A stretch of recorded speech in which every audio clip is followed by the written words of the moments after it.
now we're gonna go. I forgot to start my video, but yeah, it's a stuff, right? Stuff you're dealing with. But I thought we would do this tonight because Snake, from the debates that I had with him, wanted a debate, wanted a round 3. I don't know for what. I have no idea. Honest to God, I don't. To the God that may or may not exist. But I thought Cheshire and I can kind of maybe suss out what the hell he's talking about, what the hell the argument is, or the counter argument. Because in 2 debates I've had with you, Snake, I still don't know what the hell you think I'm wrong about. I'm not even exaggerating. I'm not trying to be, like downplaying it. I just don't know what you think I'm wrong about, except for the thing of what normativity is. But other than that, I just don't see the argument. So he wanted to come back tonight, come in here, and that's fine. I don't know why I'm here. I'm guessing I'm here to be the Steve Whisperer. Do we ever know what you're here for? Snake's gonna. No, we don't. Reasons. Reasons. All right, Snake. What do you got for us? What do you want to talk about, Snake? What does he think I'm still wrong about? Because I'm still, like I said, I don't know what the heck you think I'm wrong about. Yeah, let's give Snake like a solid 3 minutes, and neither of us will say anything. Go, you have the channel. Okay, all right, thanks guys. Well, I did want to kind of avoid any arguments over like definitions and things like that for this round, because the logic does depend on the definition you use, but the argument can be sound with what your definitions are. But so you sent me those 3 blog posts that you had, and maybe we could start there, because I think there's a couple problems with some of them, and maybe I can just explain what a lot of people, that sounds good. What a lot of people are kind of. Which blog post? I guess we could start with the Gumballs and God. All right. Better explain. Do you want me to pull it up, I guess? Sure. I mean, I have it pulled up. But I have to be able to show the outside. Okay. And Kino became a beginning member level. I thought she was already a member. She was. She took a little bit of time off. Welcome back, Kino. Okay. And Little Red figured it out. Yay! Hey, hi, Little Red. All right. So while I pull this up and I figure how to pull it on to the outside chat. We're starting with Gumballs. Start with the Gumballs. It costs a quarter. 25 cents, please. Where do we want to start inside of Gumballs? What part of Gumballs is right or wrong? I'm assuming we're talking about Steve's explanation versus like the standard Gumball analogy, right? Mm-hmm. Well, you want to tell us what the standard Gumball analogy is, so that way the outside knows what we're talking about? Well, anybody? It's not so much that I have a problem with the analogy, but where it's used. I don't think I wanted to start with this one because it's a little simpler.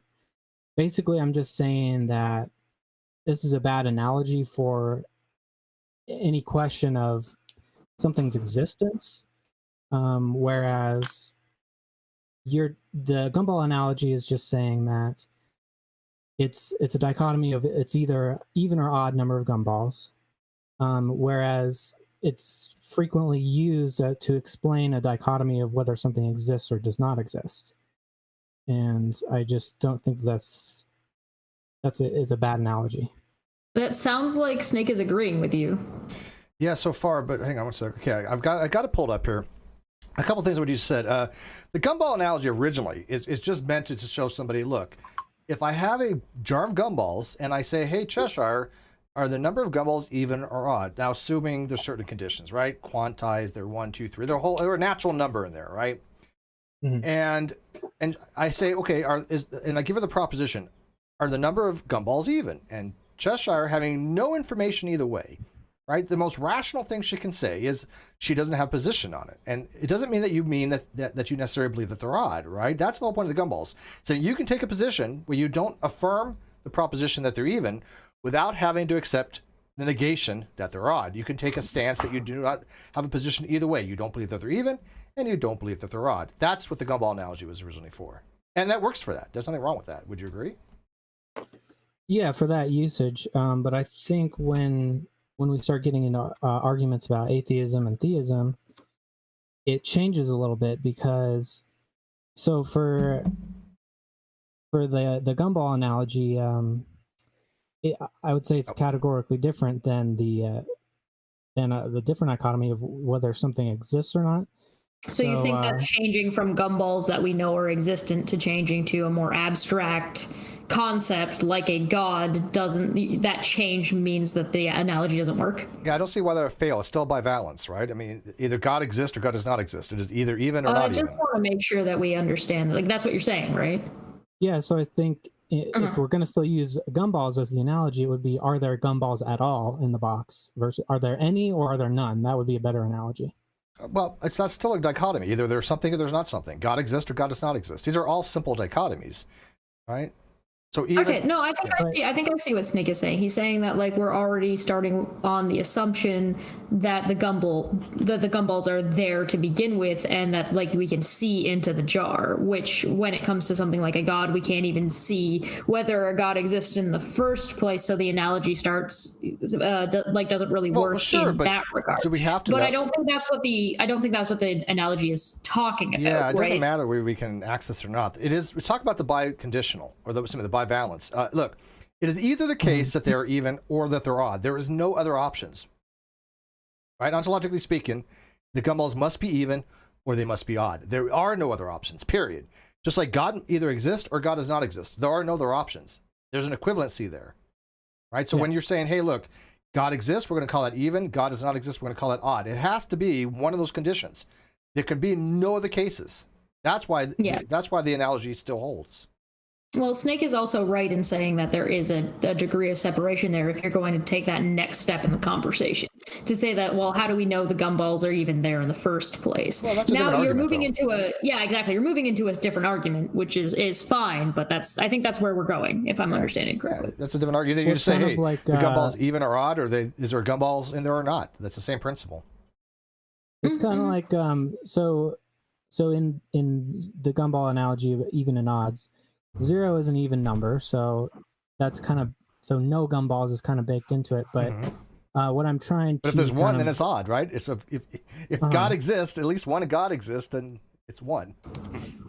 But what I'm trying to say is, with the one analogy, even or odd, any number or 0 is part of the set of even numbers. But with the analogy of whether there are gumballs at all or not, 0 is in its own set, and all other numbers are in their own set. Well, you just have that's the difference between the dichotomies. No, not really. You just have the set. You just say, okay, either the set is empty or it's not empty.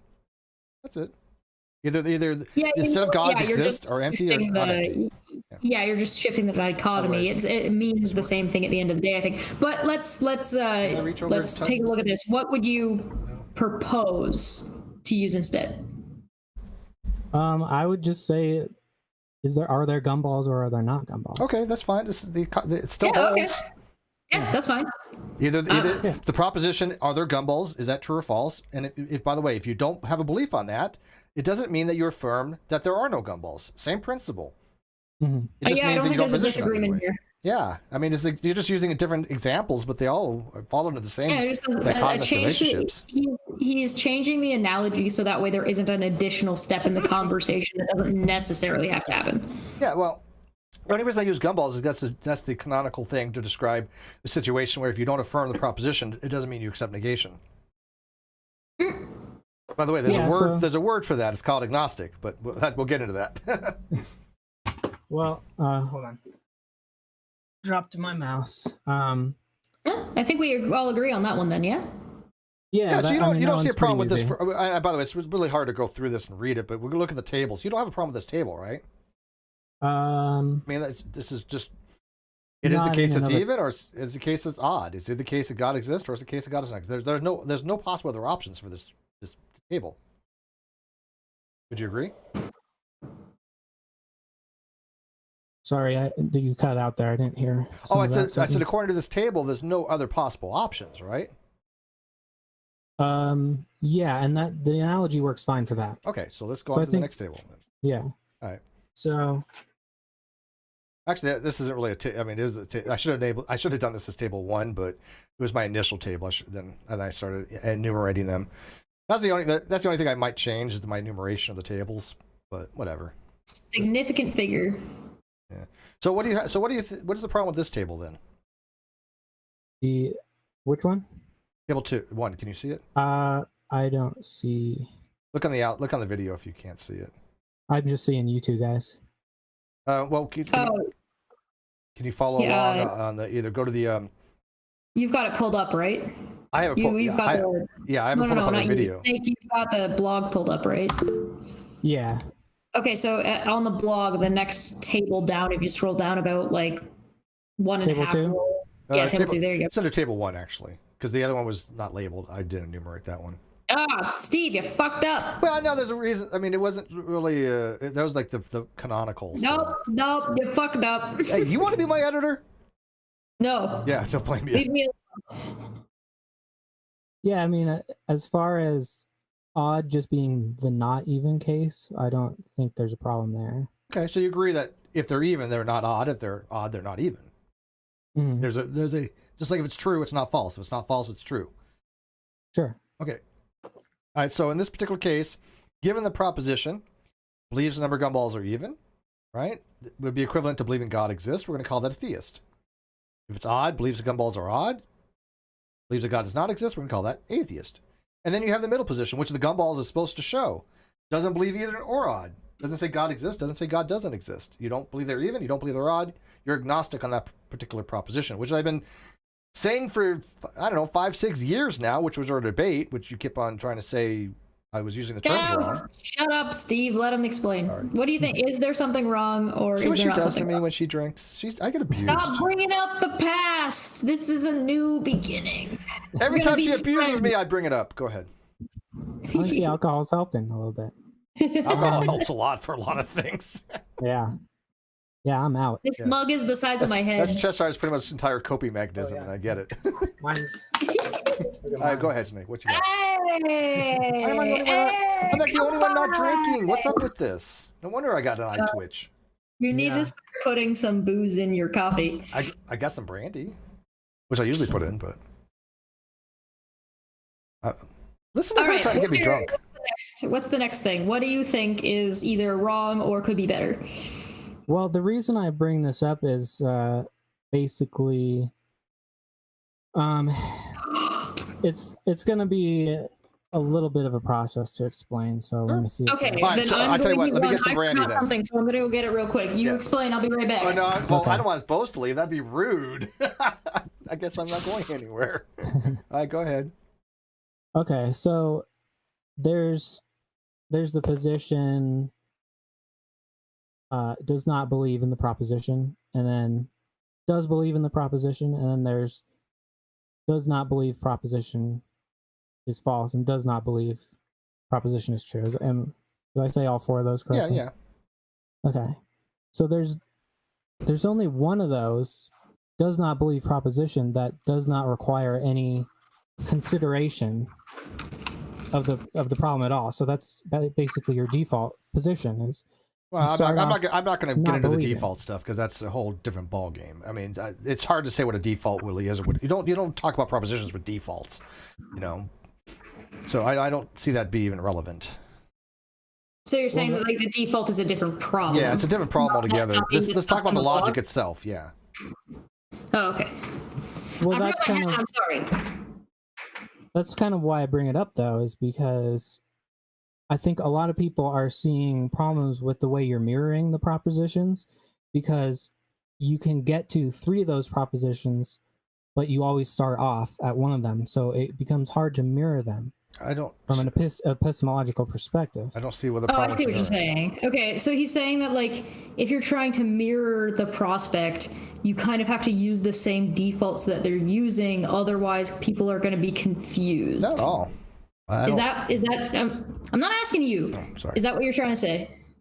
Well, it's when you go to the position does not believe that the proposition is false, you have to have been moved from does not believe proposition at some point. So you're saying that the default proposition is the agnostic? Yeah, that's exactly what I was thinking too. Even though that wouldn't be the case, but yeah, logically it'd be that, but not. I mean, is that what you're saying? The default would be logically agnostic?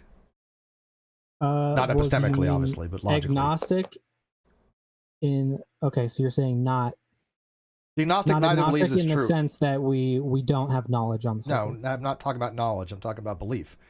Agnostic as in we don't believe it's true, we don't believe it's false. Agnostic as in we don't accept it's even, we don't accept it's odd. That's what agnostic on the proposition means.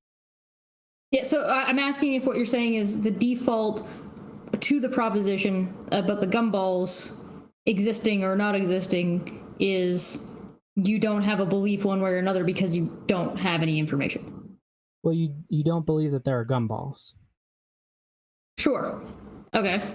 And But you don't believe that there are gumballs, and you don't believe there aren't any gumballs either, right? Yeah, I could change this and I could easily change this from instead of having even odd to gumballs exist or gumballs don't exist. God exists, gumball Yeah, don't. that's God fine. exist. I just Same want to exact make thing. sure that I'm understanding what are you Let's do it this way. Yeah. What do you think should be the default position in the analogy?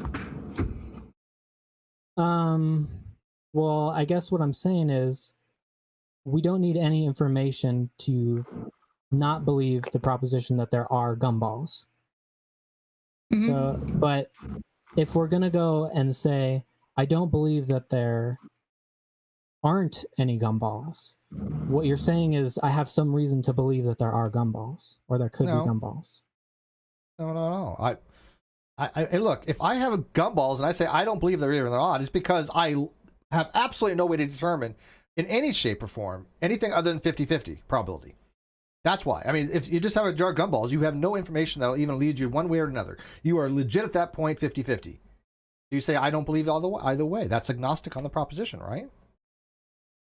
That's agnostic on both propositions, but if the Sure. proposition is just there are gumballs, Well, then Then yeah, what then I is- believe they're gumballs. Sure, then I would be a theist in that regard if I'm doing an analogy. I believe that there are gumballs. I believe gumballs exist. If you don't believe gumballs Yeah, exist, well, you'd be an atheist to, well, I mean, to gumballs. If you would use that analogy. I guess the analogy I'm using, I was thinking of there's a box you can't see into, and the question is there a gumball? Or Yeah, you someone- say- We've gotten to I bet- Schrodinger's Yeah, gumballs. then you just say There are- They don't I- exist and do I'm not I'm exist at the agnostic on same it. time. I have no Yeah. position Now on we either start way. getting into what flavor are the gumballs? Yeah, What kind of gumballs This- are they? this Are whole- they chiclets? This whole gumballs and thing, this could be used for anything with logic. Yeah. That's what I'm saying. That's why it's unassailable, because this is just logic. You can use anything. I have a box. Is there gumballs on it? The proposition: are gumballs in the box? I don't have a position on that. I'm agnostic on it. I don't hold that there's gumballs in it, and I don't hold that there's not gumballs in it. There you go. Same thing. It's agnostic on P, on the proposition of there being gumballs in the box. This is logic. Okay, so I have a question. I think we lost Nick for a second. You back? Yeah, you pause He- every once in a he while. cut out for a I second. don't Yeah. know. Okay. So let me put it this way. We've got a box. Uh-oh, You it's can't happening see again. through the box. The box may or may not have gumballs in it. What position do you take? Do you think there are gumballs? Do you think there aren't any gumballs? Or are you saying I don't have a position about gumballs? Are you theist, atheist, or agnostic about the gumballs? Well, I would say I don't have a position, but I'm looking at it like someone is asserting the proposition that there are gumballs, and I'm saying I don't believe it. So you're agnostic on it. You're agnostic. Yeah. You have to. There's Yeah. only three really epistemic dispositions here: theist, atheist, or agnostic on it. Either you believe the proposition, you believe it's false, or you have no position on it either way. You don't believe either Yeah. way for whatever reason. We're So going to lump that into you have agnostic no just for position simplicity. about whether there are or are not gumballs. You Right. just don't believe. If I'm the one telling you, let's say it's me, because who cares who it is? If I'm the one telling you that there are gumballs, I believe that there are gumballs in this box. For whatever reason, I say that because there was a global flood, I think there are gumballs in this box, and you don't believe me. Well, that doesn't mean that you think there aren't any gumballs in that box. It just means that you don't think that that I necessarily know what the hell I'm talking about, because what the hell do I know about gumballs in boxes? Yeah, but I think the problem is when you start saying I don't believe that there are gumballs, then you're bringing some kind of claim into it, as you're saying you have. Well, yeah, it's a second order reason belief. You're claiming you don't. You claim. I claim I don't have a belief on it. To say Am I I lying don't on believe that? there are gumballs. What? Right. Okay. Perfect. Yeah. I'm not saying you don't believe that there are gumballs. I'm saying you don't believe me. right? You don't believe me that I'm saying that there are gumballs. So you don't believe me by caveat because I'm the one telling you, right? So you don't believe me because whatever reason you have. I'm wearing bunny ears. That's why you don't believe me. So that doesn't tell you not believing me doesn't tell you what your position is about the box. You cannot believe me and still think there are gumballs. No, right? I don't think so. Because I think that would be entailment. If he believes you, right, and you're saying there's gumballs in the box, it would entail that he believes the gumballs are in the box. Yeah, but he can have other reasons besides believing me. Your justification would be different. What I'm saying. Right. That's what I'm saying. Me and him might agree that there are gumballs, but he might still not believe me. Yeah. Well, so okay. Him saying that he doesn't believe me is not predicated on whatever his belief about the box of gumballs is. Because right? Cheshire could believe that aliens have told her gumballs are in the box, and Snake can actually, believe because maybe he saw them or something. Right. Exactly. Yeah. Right. We all agree on this. We agree on this. Yeah, Snake, I think so. It's getting a little difficult because you guys keep pausing. I don't know if it's on my end or. I think I caught most of it. Perfectly smooth here. Do you want to leave and come back in? Sorry. Yeah, I might try that. All right. Yeah, do it.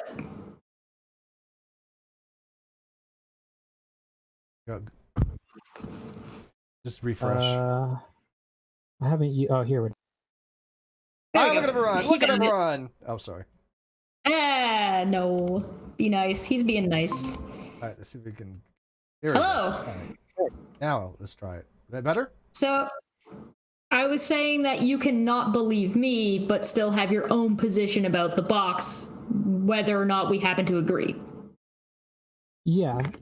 Right. Okay. So if I'm an atheist and I say I don't believe the Catholic Church, that doesn't actually, and that's all I've said, it doesn't necessarily mean that I believe that gods don't exist. It just means that I don't believe the Catholic Church. Sure. No matter whether I'm atheist, agnostic, or even a theist. Right? We all agree with this? Yeah. Cool. So if I say that there are, I'm again coming to you and saying there are gumballs in this box, you say you don't believe me, and your position about the box, what's your position about the box, whether I've told you, despite what I've told you? Well, if I have no information, then I don't believe that I have any way of knowing.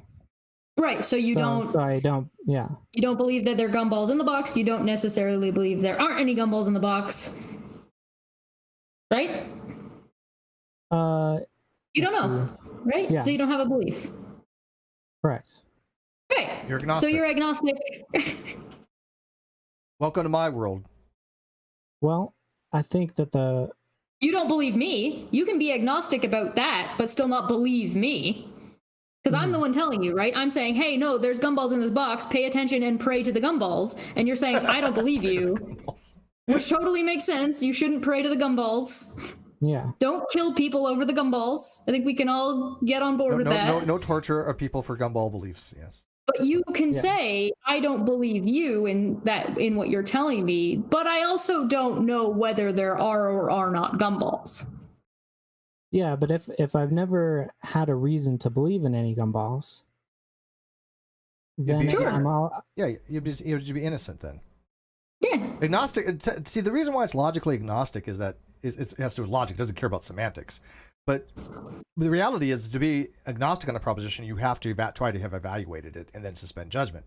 Obviously, you're not born that way, right? You have to be exposed. Well, you can try to the and evaluate the box. You could pick it up and shake it, but you have to see if it makes noise. Well, no, you have to evaluate the proposition somehow. You have to determine whether the proposition of something could be true or false. If you're not capable of that, if you've never been exposed to it, then you are innocent to the proposition. So you're not agnostic on it, although logically they'd be the same thing. Because you got to remember, semantically, you can take a whole bunch of sentences and derive one logical formula for it, but you can't go backwards and figure out which way it was. Logic can only can go back this way only once. Multiple things can go in this way. Does that make sense? I can't get the original meaning out of it. If I get the symbols for agnostic, I can't tell that's because I've evaluated and suspended judgment or that I've never been exposed to it. Both of them would have the same logic. Logic is only transferable one way. Yeah, it doesn't go both. It doesn't go two ways. Yeah. Mm. A lot of that works with intent also. You can't derive someone's intent from their action. You can only derive someone's actions from an action someone might take from their intent. So on this table, you don't. I mean, do you actually see a problem here? Because I mean, I don't. If there is, I don't know what it is. I feel like we're all agreeing. Yeah, I think so. But... Still on gumballs? Yeah, well, table one. Two? I mean, because you want to go to table two? Table two. Table two would be just saying that even is the same as not odd, right? So you're either a theist or you're not a theist. You're either an atheist or you're not an atheist. Yeah, I think we already agree on all those. Yeah. Okay. We're making so much progress. We're Table finally three, understanding where everybody agrees with everybody else. Yeah, I don't think he has a problem with 2 and 3. These are pretty straightforward. Either you're a theist or you're not a theist. Either you're an atheist or you're not, an atheist. In this particular case, though, table 3 was what happens if you use atheist to change non-theist just semantically, right? This is a semantic distinction. This is not a logical inference. And I say, hey, look, I'm going to call non-theist an atheist, and I describe what happens if you do that. And I make the example, table 4, you can call it a fish if you want. It's a semantic thing. Either you're a theist or a fish. Not a theist, therefore fish. Right? Mm-hmm. Does that make sense so far? I mean, if you're going to have a disjunction, right? If you're going to have a non-inclusive disjunction where you're not going to be either, both of them, it's kind of more of an exclusive or. But if you have a disjunction where you say, look, either you're a theist or you're a fish, and then you have what's called a disjunctive elimination, where you have you move one of the disjuncts and you say, hey, look, I'm not a theist, then you must be a fish, right? Sure. It's just called a disjunctive syllogism, but same thing. I don't even like the technical jargon, but basically it's simple. You're either one or the other, right? It's a dichotomy. You're a theist, you're not a theist. There's no other options. If you're not a theist and you want to call it any other word, you want to make some word up for it, or you want to use a known word, it still holds if you want to have the or. So I have theist or not theist, theist or dog, theist or fish, theist or cow, whatever the dichotomy you want to be, that's a disjunction of an or.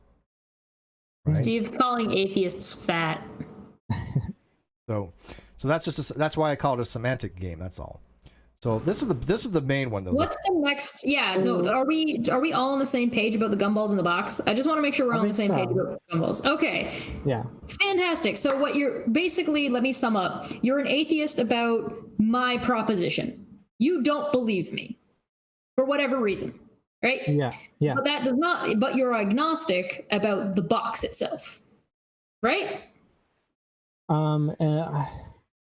Yeah, it's a little tough if we're distinguishing too between the epistemological usage and I guess the logical usage. Yeah, we're talking about the Steve's blog, which is using the philosophical logic, right? But so not like you have to be committed to this after the stream. Don't worry about it. We'll get into more particulars as we go on. Yes, you do. Yes, you do. No, you don't. Don't ignore him. All right, so Chess, go over to table 5. Were you saying that the logic breaks down if we're using atheist instead of non-theist? No, it just means that if you have a dichotomy, right? I can get theist and not theist through logical deduction. I can start the law of non-contradiction. And by the way, I did a blog the other day on the laws of logic. And by the way, I derived the law excluding the middle from the law of non-contradiction using an actual logic checker. You can do it, but if I start the law of non-contradiction, I can derive the law excluding middle, and then I can derive by instantiation theist or not theist. That has to be a dichotomy, right? Mm-hmm. So you agree that the theist and or not theist is an actual dichotomy, right? There's what else is there? Yeah. Okay. So everything must fall under one or the other. Show you a trick. Yeah. And you guys want me to show you a trick?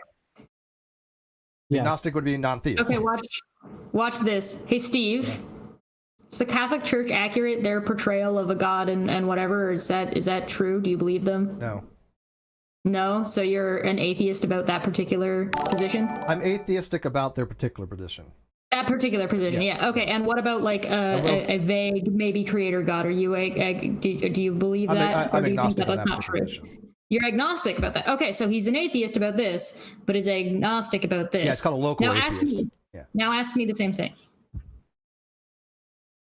What have you asked me? Are you now, or have you ever been a member of the Communist Party? Go.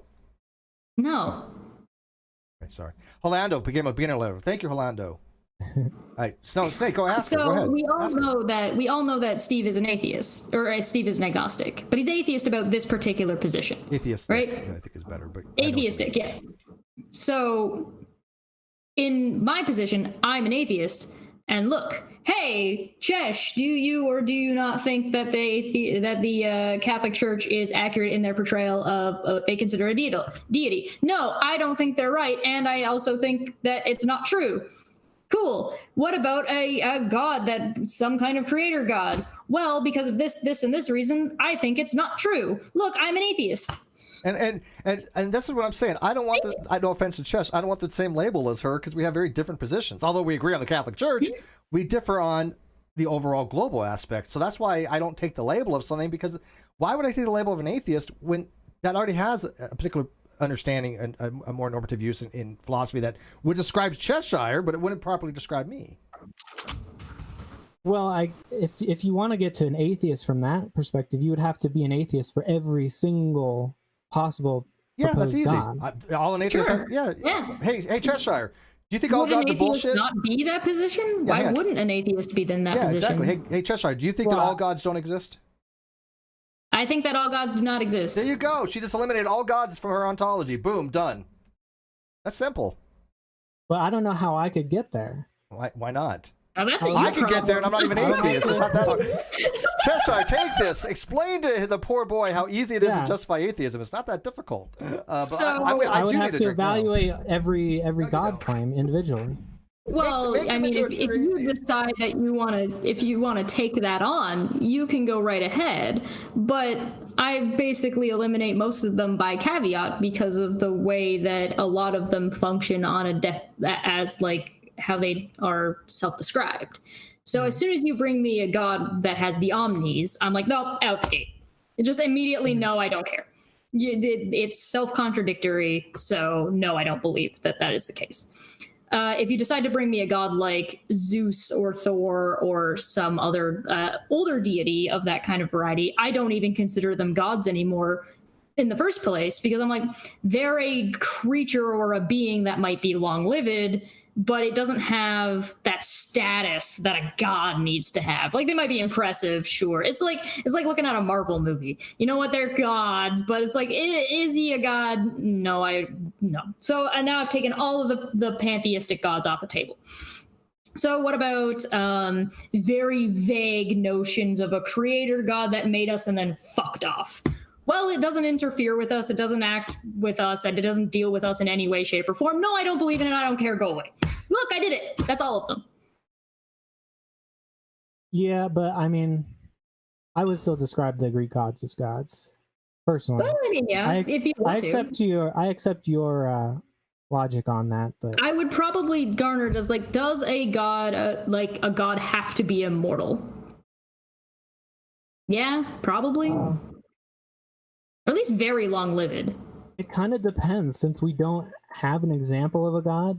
It's like, right. So what do you even mean? And it changes every time. Exactly. So now you're welcome to, whenever you're having like a one-on-one discussion with somebody, start having those conversations, and those are worth having. You need to understand where somebody's coming from so you can explain why or how you're rejecting it. Sure, and that's on a one-on-one, I want to convince somebody level. However, we're not talking about that. We're talking about why I personally do or do not believe something, right? Mm-hmm. So I can personally be like, I could say, like, if I really wanted to, I don't believe in any god because I think gods are dumb.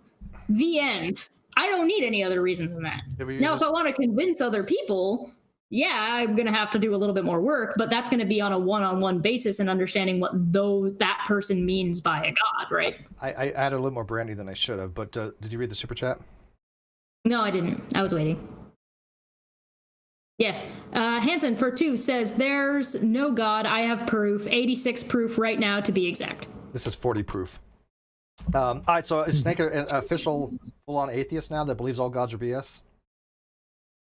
No, not necessarily. I think he's deciding on whether or not he feels like he needs to evaluate every single god that every single person has ever decided.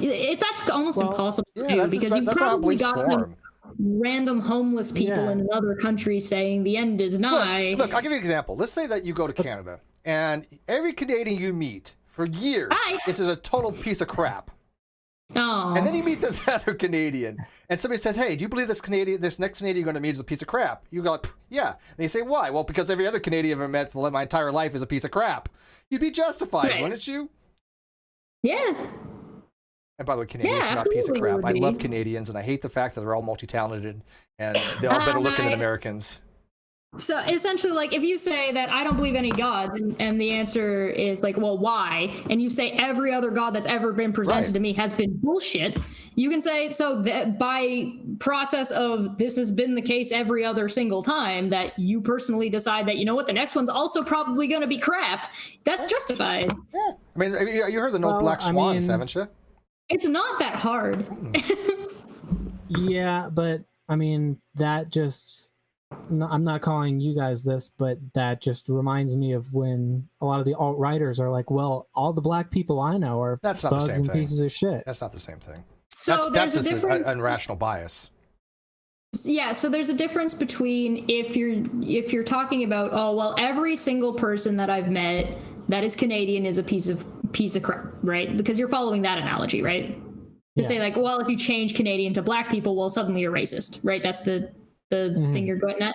Okay, so now you can have that personal opinion, and you would be justified in that personal opinion, whether you changed it to black or not. You would still be justified to be like, oh, hey, every time I run into a black person, I've been mugged. The next time I see a black person, I'm expecting to be mugged. That's a reasonable belief. Now, when you start acting upon that belief in a manner that is inappropriate or in a manner that is unreasonable because you actually run into black people on a regular basis, now you're running into a different problem. Yeah, and also how many people have been mugged by every black person? You're not running into a god every 2 days, are you? It doesn't have to be black. I mean, if I was mugged by every white person I met, right, that would be pretty substantive, right? I mean, that would be on just normal probability, right? I mean, everyone, I've met, how many tens of hundreds of thousands of people in my life, and every one of the white people that I met tried to mug me, yeah, I would damn right have a justified belief, right? But that's not how it works. And you would be justifiably cautious around something like that. Like if I but the thing is that in the real world, where do you run into that? Where every single one of somebody that has every blonde person I've ever met tries to stab me. You know what I mean? That's true, actually. But Snake, if I'm driving down a road, real quick, if I'm driving down a road and do the old White House analogy, and every red car that I come across on the road tries to cut me off.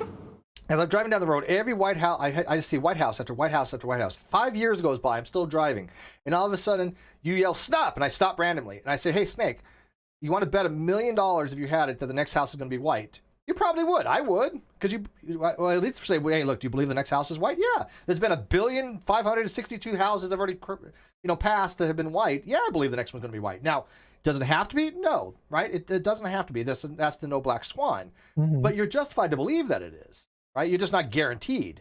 You cannot, by deductive reasoning, guarantee it. Yeah, you can make the argument, and then you can have an argument with the person in the car and be like, "Hey, do you think it's going to be?" And the person will be like, "Nah, I might think it's going to be red." Or you know what? They could have the opposite. They could be like, "You know what? Every other house has been white. The next one, there's no way the next one's going to be white." The way that I would evaluate it is, I would probably say there's a high probability of it being white, but I wouldn't have a belief. Of course you would. Then you'd be irrational. It's irrational to say, look, I am convinced 99.99% this is the case, but I don't believe it. That's an irrational statement. Of course you believe it. Well, no. My belief is in its probability. Okay, but I don't believe... No, we're getting to the same question I had for Kyle. Same question. So, at what percentage does it change? It's hard to say, because part of me wants to say 100%. But I also think that 100% may be impossible to honestly get. So you have no belief. So you're saying you can't ever have beliefs then? Well, let him get there. So I want to make sure I understand this from the percentage standpoint. This is the direction I think this is going to be the most productive. So, what are you if you're 50-50 on something? What would you define that as? Would you define that as theist, agnostic, or atheist? I guess the easiest way to say is agnostic, but I could be 50-50 in that I think there's a litany of good evidence on either side, or I could think there's no evidence on either side, or... Yep, no, that's totally fine. I would agree with you. So what if you go to 60% on one side and 40% on the other? Well, I would say you're in the territory of... Like, if you're 60% sure of atheism, you're in the territory of atheism. But you don't necessarily believe that there are no gods. So at what percentage? You're just leaning in that direction. Okay, so at what percentage does... I feel like you're confusing belief and knowledge. Yeah. At what point... Can you tell me what the difference between belief and knowledge is? Knowledge, justified true belief. Okay, which basically. Which require what conditions? It has to be true, and you have to believe that it's true. And it has to be justified, right? Under JTB. And justified. Yeah, there are other okay, and theories. what about belief? Because that was knowledge. Yeah, what differentiates knowledge from belief? Whether it's justified belief and whether the belief is true. And whether it's true, then whether it's true, and whether it's true means you've made it the same thing. You've said the same thing, but in opposite ways. Yeah. You're just calling it the same thing, not belief, rather than knowledge. What differentiates belief from knowledge, then? And then we got a super chat. Think about it. Do the super chat. Take your time. Kawasa for 5 says, I think this is another case of severe discomfort of I can't believe something without knowledge, or at least some implication towar's knowledge. Yeah. Potentially, we're going to suss that out. We're going to suss that out. I think and it's not really a problem. You can, there's nothing wrong with being uncomfortable with trying to figure out your stance and whether or not you feel justified in that stance. Sure. I think it's a case of atheists putting out very poor information about the stuff, and people like Snake that have, learned about the stuff poorly. No offense, Snake, but learned about it because the atheists want it that way. And then when they're exposed to actual stuff, it's like learned the brain starts kicking in. It means he's actually learned quite well. Oh well, that might be true too. Maybe that could be the case. This could be what's called cognitive dissonance in action. The brain's going, wait a minute here, something's not clicking here. I don't know what's going. Why? Because Snake probably will tell. Snake, would you be at least on a limb here and say, look, the logic I have on my page is right. It's been checked, double checked. There's been numerous people that are experts in this stuff. Nobody's found fault with it. Would you agree that the logic is probably correct? What do you want to? You already agree with the charts. Okay. Yes, yeah. I disagree with the application of it. Okay. Yeah. Okay. So the difference between knowledge and belief. Can you tell me what is the difference between knowledge and belief? Is it not the difference between a justified true belief and just a belief? So I'm not sure. A belief you need to justify to yourself. Knowledge requires it to be true or not true. Well, true, just true. So, knowledge can't be false. Right. Sorry, you know what I mean. Yeah. So in this case, you can believe something that isn't true because you can justify that to yourself. Yes. Mm-hmm. Man, Chester's getting good at this shit. Wow, you've been hanging around this channel too long, Chess. Hey. Not bad for a goblin. So we're trying to say the difference between knowledge and belief is a belief can be false. Yeah. Right. Or it doesn't have to be justified. Right. I can have an irrational belief that's false, right? Or I can have an irrational belief that's true. So we're getting somewhere. So if you're 50-50 about your knowledge, you have knowledge that there is information on this side that is true, and there's knowledge that there's information on this side that is true, right? You are now a 50-50 position. Now both the things you're being told are true. What's your belief about each position?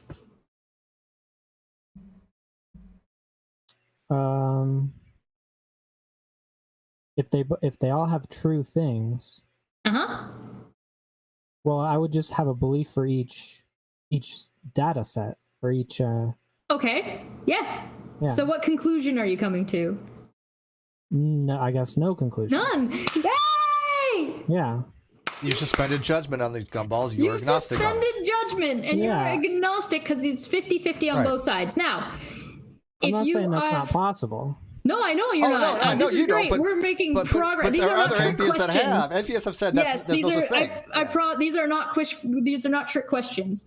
So if you're 60% and 40%, 60% true, 40% true, what's your position?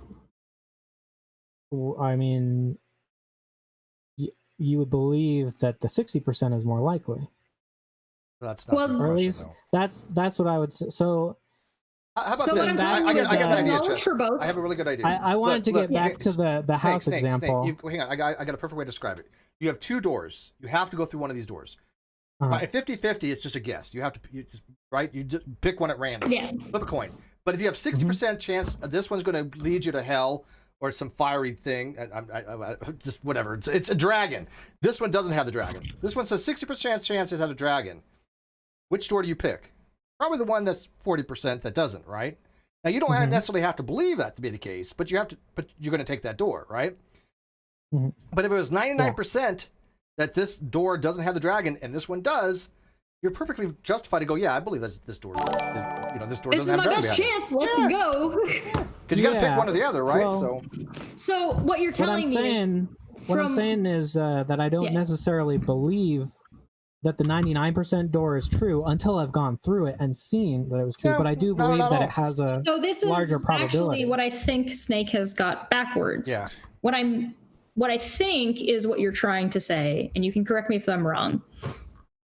You don't know whether or not there's a dragon behind the door 100%. You don't know. You're not going to claim knowledge about it. You're not going to claim knowledge about the gumballs. You're not going to claim knowledge about the god. But you don't believe there is. Yeah. You don't think so. You're going to hazard a 99% guess that, you know what, you don't think there is. You don't really believe that there is a god.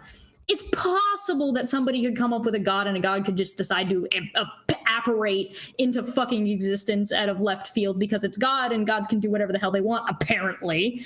So in that case, if a god just showed up tomorrow and demonstrated themselves to me, then okay, I'm going to change my position and my knowledge. But you don't believe, you don't necessarily think that any of the gods are true. Like Snake. You don't know, but you don't think. Snake, do you have anybody that you absolutely trust, like your parents? Do you think your parents are pretty truthful? Yeah. Okay, let's say your parents, or your girlfriend or boyfriend or whatever. I'm not judging. One of each, play both sides. Let's say you have somebody that you love. A lot of people you love tell you, hey, look, Snake, I've looked at the gumballs. They are even. I'm telling you, everybody you love tells you this. And you look, these people have never lied to me, or they don't lie to me, and I trust them. So I have a justification to believe that they're even. Do I know it? No. Do I have certainty of it? Absolutely not. But am I justified to believe it? Absolutely, I'm justified to believe it. Now, if they said, hey, look, it's not even, right? Then you say, look, I'm perfectly justified to believe that's not even. You don't have to have knowledge. You don't even have to have like 60, 70, well, I'd say about 7, I'm going about 70, 80% in my ontology, but that's, completely subjective. But yeah, you don't need anything like higher than to have a justified belief. I mean, you just have to be reasons you don't need to have 99% to know, to have a belief about something. If I hand you anything, let's put it this way. My beer is empty. If I drop it, it's gonna fall. Will the glass break?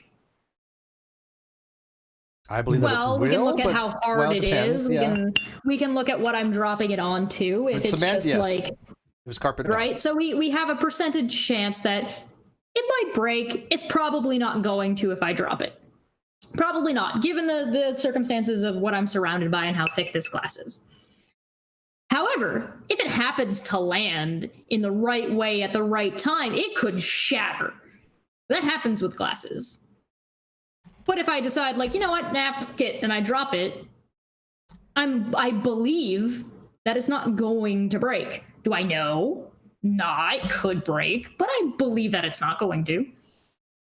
Justifiably, because of how thick it is and its size and how high I'm dropping it from, et cetera, et cetera. WizBiz, $5. You don't need to evaluate every God claim. All you need is a definition of God. SCP gives a good one, and I'm an atheist using that definition. And I agree with that 1,000%. You don't need to evaluate every claim. You just say, look, I need to go look up the SCP God now. I believe leprechauns don't exist. I believe that they're mythical Irish, folklore, right? So when anybody posits me a particular type of leprechaun, do I have to know every type of particular leprechaun? No. I don't believe any leprechauns exist. I don't believe any pixies exist. I don't believe any ghosts exist. I don't believe any of those things exist. Now, the God claim, like I said, I'm agnostic on, but I don't have to hear every single God claim to say that I'm agnostic on the overall proposition. If somebody says, hey, Steve, I got a God that I can show you exists or whatever, then I'll change my position. Or if they can show that gods don't exist, I'll change my position. So what? You just change your position. If somebody can, you say, well, what happens if a theist posits an unknown God? Well, what are they positing, though? I mean, bare possibility? Sure, there's a bare possibility of any particular God. That's not how you formulate a belief. Right? I have a question. That's all. I have a question for Snake, because this, and I'll give you my answer before I ask you the question, just to make sure that don't feel uncomfortable, because I'll answer the question also. I get really annoyed with people like, I'm pretty sure if I'm not mistaken, it's Lee Strobel, who's like, I was an atheist, and you're like, no, you weren't. No, you weren't. Come on, no, you weren't. And every time he describes atheism, he gets it wrong. Does that annoy you? That annoys the shit out of me. I'm not familiar with him. Really? I think I know what you're. I've heard the name. Yeah. I've heard the name, but I can't place who exactly. You understand the sentiment that I'm getting at. Like, I claim I was an atheist when I was like 18, and now that I'm in my 30s, I'm writing Christian apologetics, being like, I was an atheist, and look at what changed my mind, and none of the stuff that's written is actually convincing. Yeah. So it's really frustrating to me when people who don't understand the philosophy, who don't understand the logic and the stances, who come to their conclusions almost fallaciously because people give them what sounds convincing, and they don't, when they're people who are more dogmatic in their thinking, because they're more likely to just kind of change their mind. And I find that frustrating. It annoys me. Not because I think they're bad people, just because I think it's goddamn annoying. Like, how can you go from point A to point B and then still manage to have point A wrong in the first place? Yeah, like you said, the arguments that they have aren't very convincing, right? They might be convincing to them, the individual. As individuals, yeah, but if you're writing a book, you're not writing the book for yourself. Well, most of them use a lot of the same. I'm not sure what Strobel's arguments are, but I mean, probably very similar to the Thomas type arguments, right? The prime mover, first cause kind of arguments, ontological arguments. But I think, Snake, like, for example, when I had my discussion with you, if you read the comments, nobody was even addressing the argument. They all were like personally against me, which is fine. I don't care. I have a hate army. You know this. It's the way it is. But you notice how many people did not attack anything about the actual logic and anything about the epistemology. This is what we're telling you. I think you actually agree with us much more than you realize. You can call it different things, and I think you have an aversion for whatever reasons to that word belief. You don't want to be wrong. Look, I can have a belief I'm completely wrong on it. So what? I have no fear of that. If somebody says, hey, Steve, your belief is wrong, let me show you why your belief is wrong, and they do so, I go, yay, I learned something. But if Lee Strobel is able to say that, oh, this is atheism, and you've taken atheism and watered it down through other means, then it's easier for somebody like that to make that claim. You see what I'm saying? Well, so to go back a little bit to, I guess it doesn't matter what example we use. Are we going back to gumballs? I guess we don't have to go back, but I guess you're kind of right in that I do have an aversion, in a sense, to belief, because I don't want to believe untrue things. But we all do. So but we all do. I try as hard as I can to not form a belief until I have at least as close to knowledge as I can get. But that's a problem with that, though. But now, because now you're living your life living. Well, then like you're you're asking what everything. Percentage. Yeah, you're doubting everything. Who wants to live like that? Well, not necessarily. You don't have to doubt everything. You have to. What you do need to decide, though, is at what percent do you make a decision. So if you think that it's good to look both ways before crossing the road, at what percentage do you think that, hey, if it's dangerous for me to look both ways before I cross the road? Well, why do you know that? What beliefs and what knowledge do you have to reach that conclusion? Because you're not guaranteed to get hit by a car. Right. But you act in accordance with your beliefs, right? If you think that you're not going to get hit by a car, you're going to walk out in the middle of the street. But if you think that you believe that you will get hit by a car, then you're not going to walk out in the middle of the street. Because I don't walk out in the middle of the street because I believe I'm probably going to get hit. Or you believe that there's a percentage chance that you could get hit by a car if you don't More look. specifically in that case, it would be the chance. Yes. Right. Yeah. So at what point does that percentage of knowledge, that amount, switch over to now I'm going to act as if it were this way? Yeah, if there's 95% chance somebody said you're going to get hit by a car and I walk in the middle of the street, I'm going to believe I'm going to get hit by a car. I know I'm screwed at that. Well, I don't know, but I'm pretty certain. You're going to act upon that amount of knowledge. So what percentage of that amount of knowledge do you need before you consider believing it, even though it's not going to be 100%? Because we all know you're never going to get to 100%. Right. Yeah, if we're gonna say that you can never reach 100%, I think we can all agree on that, right? I think it gets a little more complicated. I don't, but at least certain things I believe we do know 100%. Like yeah, x equals x is there's no possibility that. Oh yeah, okay, mathematics. But yeah, those are a priori. Yeah, those are a priori knowledge, mathematical facts. Sure. Excluding mathematical I think it'd be facts. Yes. You will never know 100% whether or not you're going to get hit by a car. Yeah. And so it's hard to say if we're going to define like 100% as knowledge. No, because I believe we have knowledge without having 100%. So it's 100% is an amount of knowledge. Yeah, 100% so is if you know certainty. everything about one thing, that is 100%. So odds are for the majority of things, you're going to have a percentage. If I pick up this apple and I bite into this apple, I watched this apple grow. I saw it through most of its life. I have 80% knowledge of where this apple came from and everything about this apple. If I bite into it, there is a 10% chance there's going to be a worm in it. Mm-hmm. How much am I going to bite into the apple? Believing that I'm not going to bite into a worm. Well, it's interesting because I don't know. I'll try it knowing that there might be a worm in it. But let me try a different way. I wouldn't think. I have a question then. Do you regularly eat food that you actually think you're going to bite into a worm? How often does that happen? Well, for example, there were some bugs in my lettuce the other day. Ooh. And so, yeah, gross. Fig Newtons have them too, actually. That's only gross depending on the kind of bug. I know they're supposed to be added to the protein content. Actually, believe it or not, I do check all of my food because I don't want to just jump headlong into it. I check it to see if there's bugs. Absolutely check your food. So, at what percentage?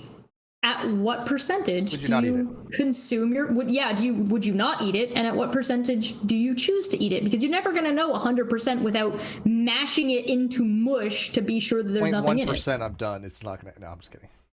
Right. Well, I mean, I'm trying to be honest, but I'm checking the bite as I'm eating it. Yeah, I think I have a better way of putting it. Let me read this. But you're choosing to eat it. Let me read this real quick because I got a better way to do it. Kawasa 5001. Friend Snake, what assurances and evidence do you have tomorrow will come? None of us do, but we don't pause to evaluate tomorrow. Yeah, that's, we have to function as if tomorrow will come, but we don't have a certainty of it. So let me talk about certainties and epistemic certainties real quick in a very relatable way, because I've had this discussion before. This is basically what we're talking about. Quantum mechanics. In quantum mechanics, there's a fundamental rule. Let's talk about this in a simple way. Quantum mechanics. It's real simple. All right. Certain things decay in two particles, one spin up, one spin down. This is known in quantum mechanics. This is a fundamental, cannot be violated kind of thing. Right? I mean, you familiar with something like that, Snake? One spin up, one spin down. Now, if I know the spin of this one, by physics, I have to know the spin of the other one, correct? Mm-hmm. I have 100% certainty that, according to the math and the physics, that is going to be spin down. Now, in the framework, we say we have 100% certainty of that. Now, could the laws of quantum mechanics change tomorrow? Absolutely. Do we have epistemic certainty? No. That's the difference between epistemic certainty and knowledge within a framework of a scope of the domain. So if I'm talking about the domain of quantum mechanics, I have 100% certainty. If I'm talking about epistemic certainty, right? Like, for example, the laws of the universe change tomorrow. I don't have guarantee of. Now we're talking about different things. Nobody can guarantee epistemic certainty. You can't operate as if the laws of physics are going to change tomorrow because you'd never get anything done. Right. But if you were to say, hey, Snake, okay, if you measure the spin up, what percentage is spin down then if it's not 100%? It has to be 100%, which means you have to be certain of it, right? So it'd be odd to say, look, yeah, I measure this one spin up. Well, do you believe that the other one's going to be spin down? I'm not certain of it because I don't have epistemic certainty. Nobody could function like that. You say, no, I'm certain of it because 100%. Yeah, I'm not. No, it's looking both ways before crossing the street. You can't not cross the street. I think you can attain knowledge like that. I'm not saying that. I agree. I would.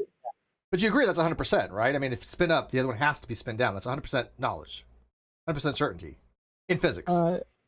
For the purposes of the conversation, yeah. In the domain of quantum mechanics, that's considered to be certainty. Yeah. Within this particular...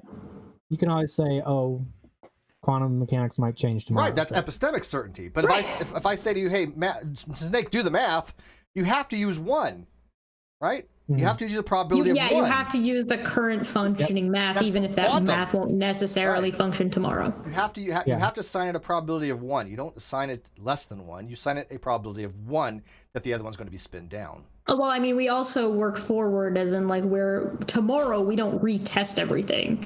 We recalibrate a lot of what's the word I'm looking for?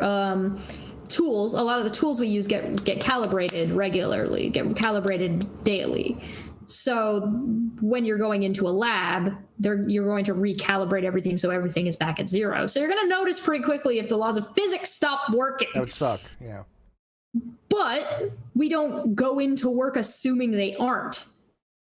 Right? We go into work assuming they're still working. You turn on your car assuming your car is going to work. Yeah. But and the question is, are you justified to believe that your car is going to work? Yes. Is it 100% that your car is going to work tomorrow? No, it's actually probably considerably low considering how well you take care of your car and considering how many people call into work daily to say that their car didn't start. It's a belief. You wake up in the morning and you believe your car's going to work and you go and function as if your car's going to work. I'm so curious. So would you say... Go ahead. Would you say it's any different if I don't necessarily believe my car is going to work? I just hope that my car is going to work. If you didn't believe, look, if you got in your car and you tried to start it and you didn't hold that belief, you'd be having a performance contradiction. I'm going to start my car but I'm not going to believe it works. That's silly. That's a performance contradiction. Of course you believe it's going to work. So here's the thing: if you switch, but now we're switching into a little bit of semantics. You're talking about using hope instead of belief because you think belief is more certain and requires more to it than hope does, and the hope doesn't have those strings attached to it, why right? Why would you want to start your car if you don't have the belief it's going to work? That seems odd. No. Why are you wanting to switch to hope is the real question. If you want to switch the word belief for hope, why? Well, I want it to work. I don't really believe it's going to work until it works. Then why are you doing it if you don't believe it's going to work? Because it might work. It probably will. So here's the thing. Do you not see a problem? If you have a car that is a new car and functions regularly, it would be a little bit silly to think that it's not going to work every single day you wake up. What's the point of buying a car in that case? Right, you believe On the other hand, you would never be able to call in work sick because if you never believe that your car is ever going to work and you always just hope it's going to work, you should always have secondary plans. If you have a junker car that is like regularly kind of is on the fritz, so you have a reasonable unreliable to think that car's sure. not necessarily going to start, but you hope it does, so you're going to try. That's you believe that your car is not going to work, but you try it anyway, hoping that it's going to, because hope goes in the other direction. Yeah. Well, I don't believe that it's not going to work, and I don't necessarily. Well, I'm giving you a junker car. You don't believe your car is going to work. That's why you hope that it does. Hope goes in the opposite of belief. Yeah. Okay, the probability might be high. All right, so here's the way it works. Sure, the possibility might be higher or lower, but at what point does that possibility swap from hope to belief? You hope your car is going to work when you're at that 40%. You believe your car is going to work at that 60%. I'm not saying that the percentage is accurate. I'm giving you an example. I think it needs to be at least at about 90% before. Really? That's high. Really? That's so high. Chat, hold on, chat. I got a question for you. This is for chat now. do you believe your car is going to work 90%? Like, are you at 90% chance that your personal car is going to work? Because I got 2 cars in my garage right now. One, I believe is going to work if I turn it off. That's the Audi. The Audi is a nice car. The other car, if I have a car that's worked for several years, it's never failed me. It's foolish to say, look, I don't have a belief the next time I start is going to start. Of course I have a belief it does. I have precedent that it's started. You'll never be able to go anywhere because how would you get home? I'm not going to believe it, therefore I'm not going to take the chance. It's like, of course you believe it. Why would you take a car that you don't think is going to function anywhere? Even if it does function. Okay, so if I get into my car, I'm going to go have a picnic. I get into my car, I drive for an hour. I don't believe my car is going to work. I hope it works. I get out of bed, I brush my teeth, I put my picnic together, I get in my car, I drive around, I go and pick up whoever's going on the pick with me. We go and we stop and we get extra snacks and we stop and get weed. We then drive all the way down to the park. We drive an hour and a half, we get to the park, we get out. Are my friends and I going to be very impressed if I am, after an hour and a half of driving and after all the work we did, I only hope my car is going to start when we go home? Hope and prayers. Well, what I'm saying is if it's 60% likely to work, that's pretty low. Well, yeah, so that's true. I agree. So you're telling me that if you're my friend and I take my car that I hope is going to work to take you, without telling you specifically, all the way to the park, and I say, well, I hope the car starts when we go to get in, are you really going to be very impressed with me that I have a hope that my car is going to work? Well, I've been there. I've been in cars that wouldn't start again. It worked that day. Well, yeah, but I think you're missing your point here. That I took a car that I'm hoping is going to work to take us home an hour and a half? I'd be pissed at me. Kawasa 2001. Chess has an Audi? Shame. What's wrong with Audi? It's very cool.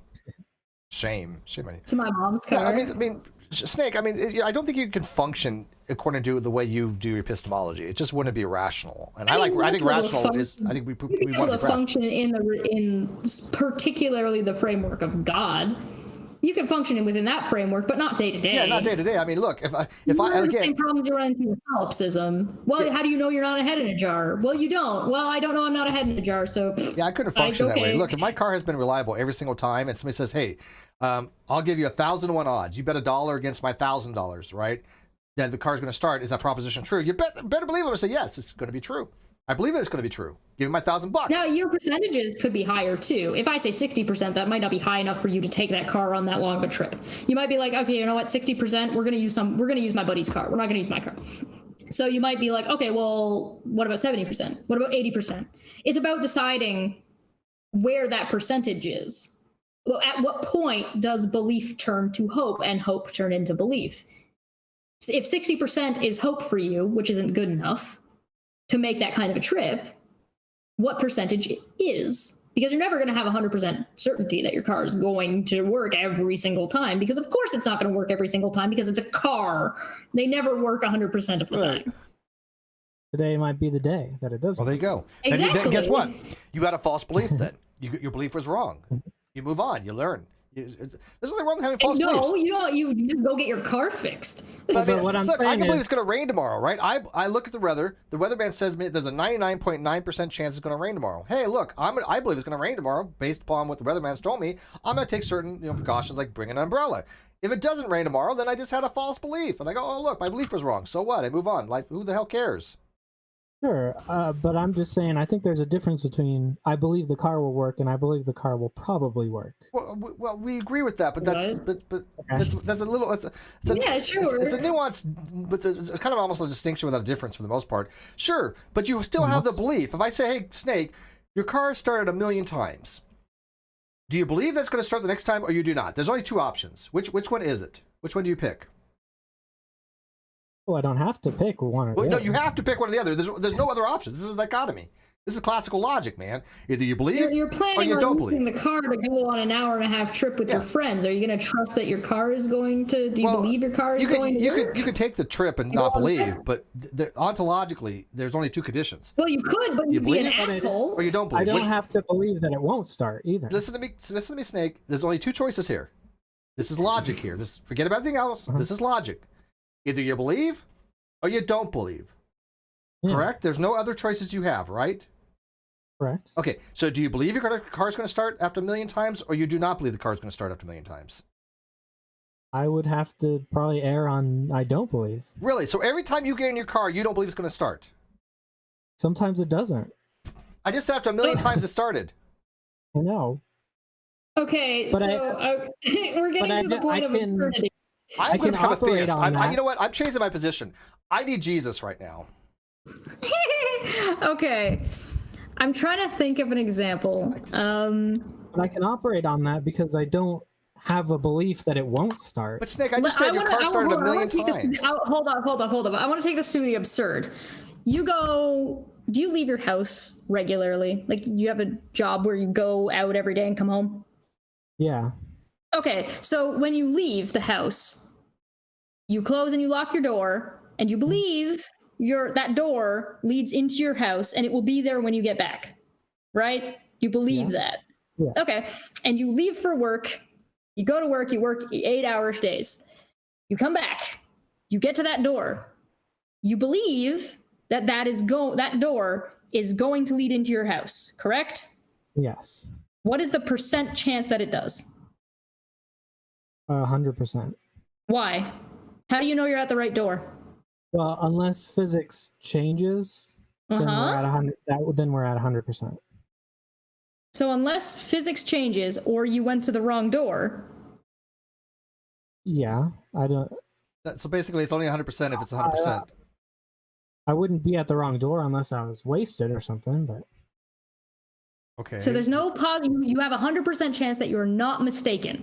There's no way that you have gone to the wrong door. There's no chance. Period. 100%. I've done that. Cannot make I've an gone error. to the wrong house before. I mean, right? I'm not paying attention. I haven't done that. No. I have.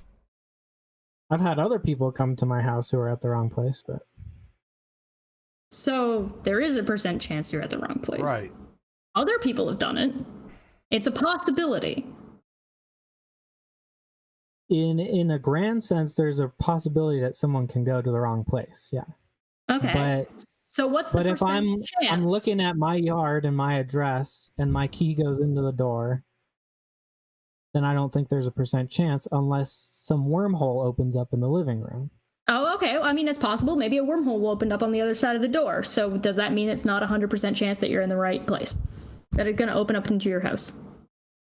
I don't think there's any chance that a wormhole will open up, so you're 100% certain that a wormhole will not. Yeah, how are you certain about that? You don't believe that a wormhole will open up, not cannot. No, he said that right? he said he believes that they won't happen. Why? That's what yeah, exactly. So you believe that a wormhole is not going to open up. Not a wormhole can't, right? Yeah. So how much do you know about wormholes? I don't know. You have 100% knowledge about wormholes and when they can and cannot show up? I don't know much about wait. wormholes. Okay. Wait, do you believe that? Do you believe that's not possible? You see where this is going, right? Sort of. Wait, Snake. Do you believe that's not possible for a wormhole to open up right now in the back of you? Do you believe that's not possible? I have no reason to think That's that not it's my possible. That's not my question. Again, this is not possible. It's not possible. So you're saying it's not possible. Why is it not possible? I'm about as sure as I can be. Okay, but Why? Yeah, but why? But I don't know much about wormholes, so I don't know. So you have an unjustified belief. Irrational belief. I would say it's justified. I would say it's justified. I would say you'd have a justified belief because a wormhole's never showed up before. Right, you have that, but he doesn't. Now. He just said, "I don't know anything about wormholes." If you don't know anything about wormholes, yeah. So I'm saying that this is how I would justify your belief. If I say I don't think, because I also do not believe, a wormhole's going to open up behind me. Right, and I would say, well, a wormhole's never fucking showed up recently. I have no reason to think a wormhole's going to show up now. Yeah, I would say I believe that there's not going to be a wormhole. Lost my hat. I got serious and my hat came off. Yeah, I full on believe there's not going to be a wormhole, but I could justify that. You don't seem to be able to justify that, but you're going to have a belief about that, but you're not going to have beliefs about like your car starting? I mean, it's not like you're wrong. Well, the likelihood a wormhole is going to show up is a lot less than. Okay, sure, granted, but I mean, again, this weird aversion people have with the word belief, I will never understand it. So I have a question. Do you care about convincing other people? Snake? Yes. Yes. Okay, so if you care about convincing other people, do you not see a problem with saying that I never believe in anything would be not convincing to pretty much anybody? Given the examples that we've been talking about, like your car starting and eating food, you never believe that you're not going to eat a worm, or you never believe that your car is going to start. But why that wouldn't be very convincing, and why it might not be convincing? Well, I didn't say we can never believe anything. I believe lots of things. What can you give me an example? Well, I believe that my door is gonna lead into my house. Mm-hmm. Okay. And I believe in the probabilities of things. It's just when you take a specific instance, you have no idea whether that probability applies to it. All right. So do you believe? Okay, you believe the universe exists, right?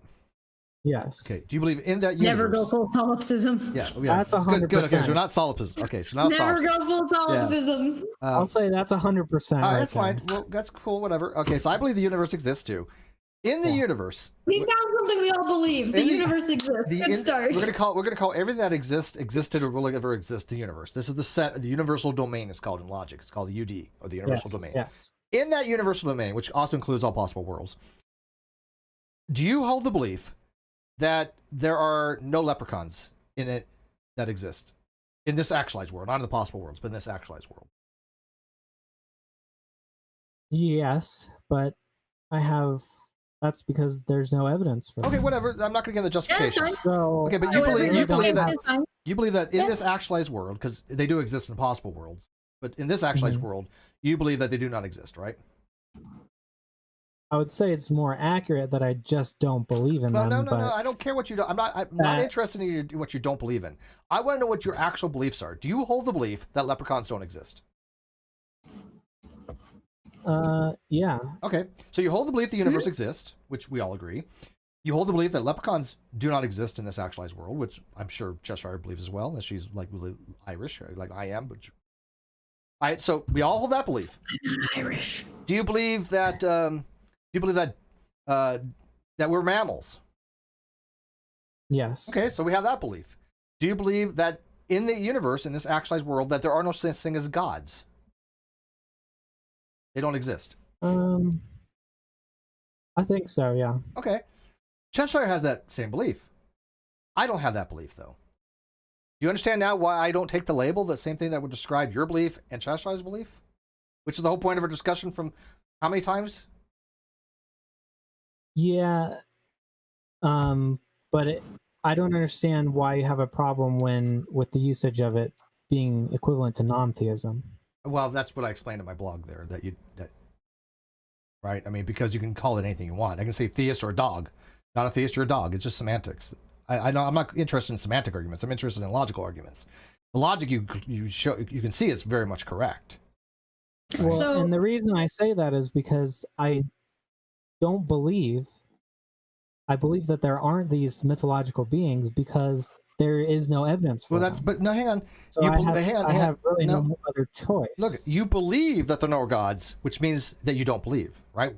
Believing, if I believe Cheshire exists, means I do not believe that she exists, right? So having the belief that there are no gods entails you don't believe there's gods, right? So it's not that you just don't believe because you don't believe. It's you don't believe because you believe that it's false. Oh my God, we made it all the way back. Okay, this makes it right. Go back to the gumballs. Yeah, this makes it about the gumballs. So you don't believe me does not equate to you don't believe the gumballs. You don't believe that they're even doesn't mean that you believe that they're odd. Yay! Exactly. So you cannot believe me about the gumballs, but you can also come to your own conclusion about whether the gumballs exist or not, whether you're agnostic about the proposition, whether you are theist and believe that there are gumballs, or whether you're atheist and do not believe there are gumballs. Exactly. I would fall under that. Look, I don't believe there are gumballs. There you go.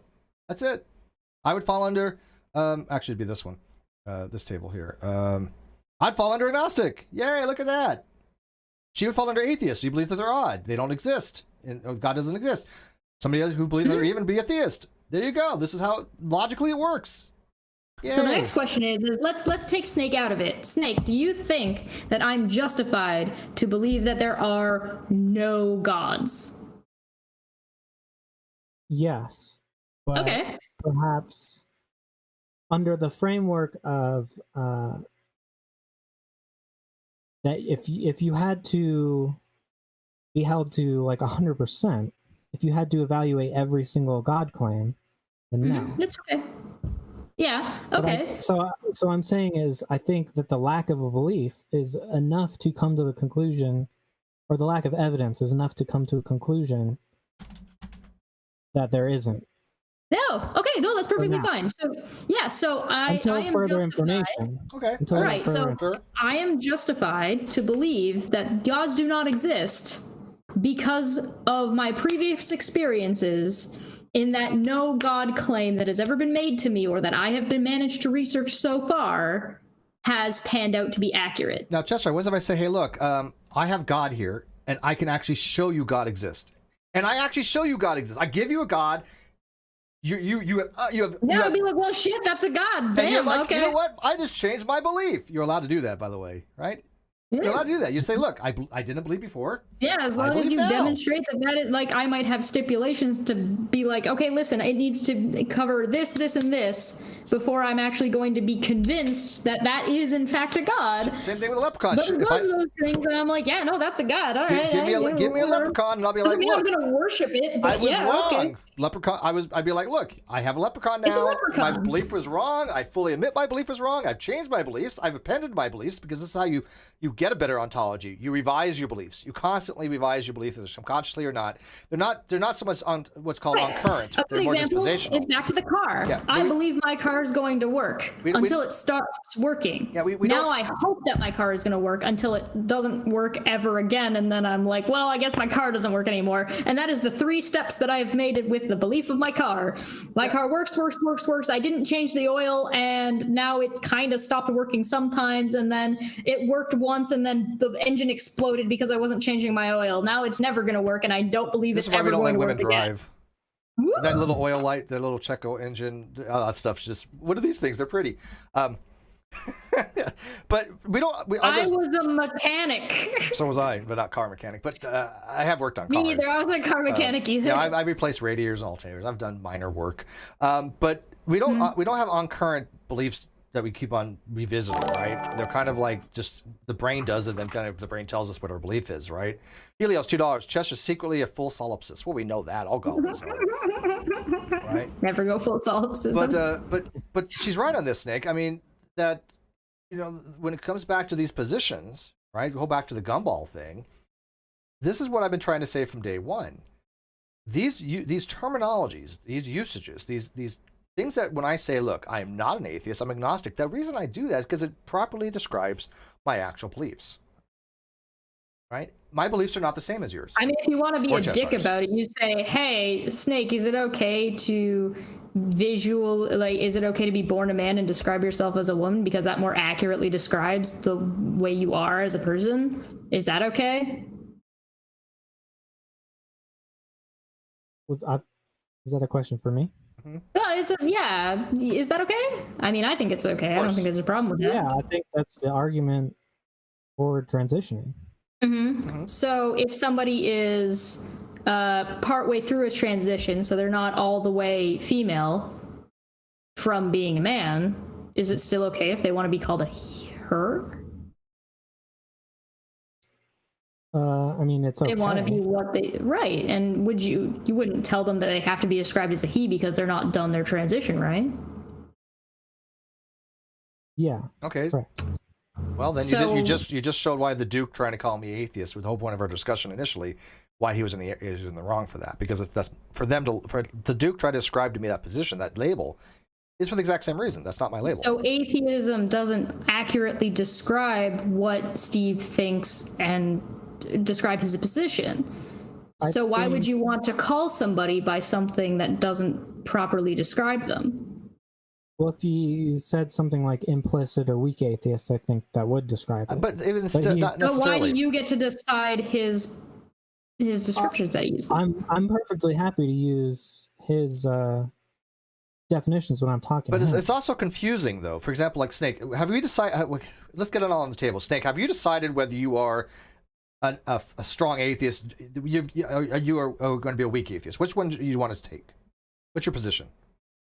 I lean more towards strong. Not what you lean. What are you? Do you hold the belief or you don't hold the belief? There's no other options. You said earlier that you hold the belief there's no gods.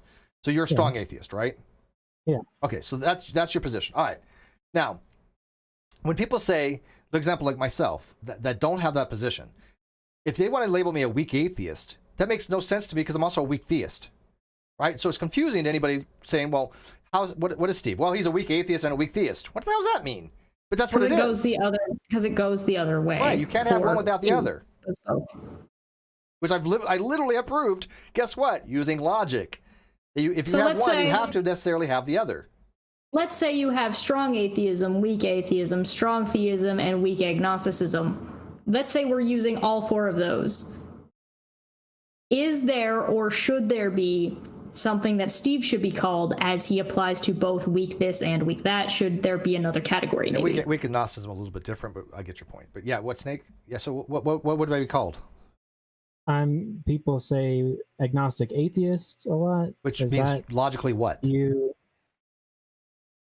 It means that you lack belief in God. Which you're is agnostic so I'm a non-theist. What's the difference? I'm gonna call it non-theist. All right. That's so agnostic atheist is just means what? Non-theist? That's all it means? Pretty much. Isn't that confusing then? Why not just use non-theist? Yeah, it doesn't roll off the tongue very well. Oh, okay. I like things that roll off the tongue, but that's the whole ballgame. Yeah. Hey, Cheshire, are you offended by that, by the way?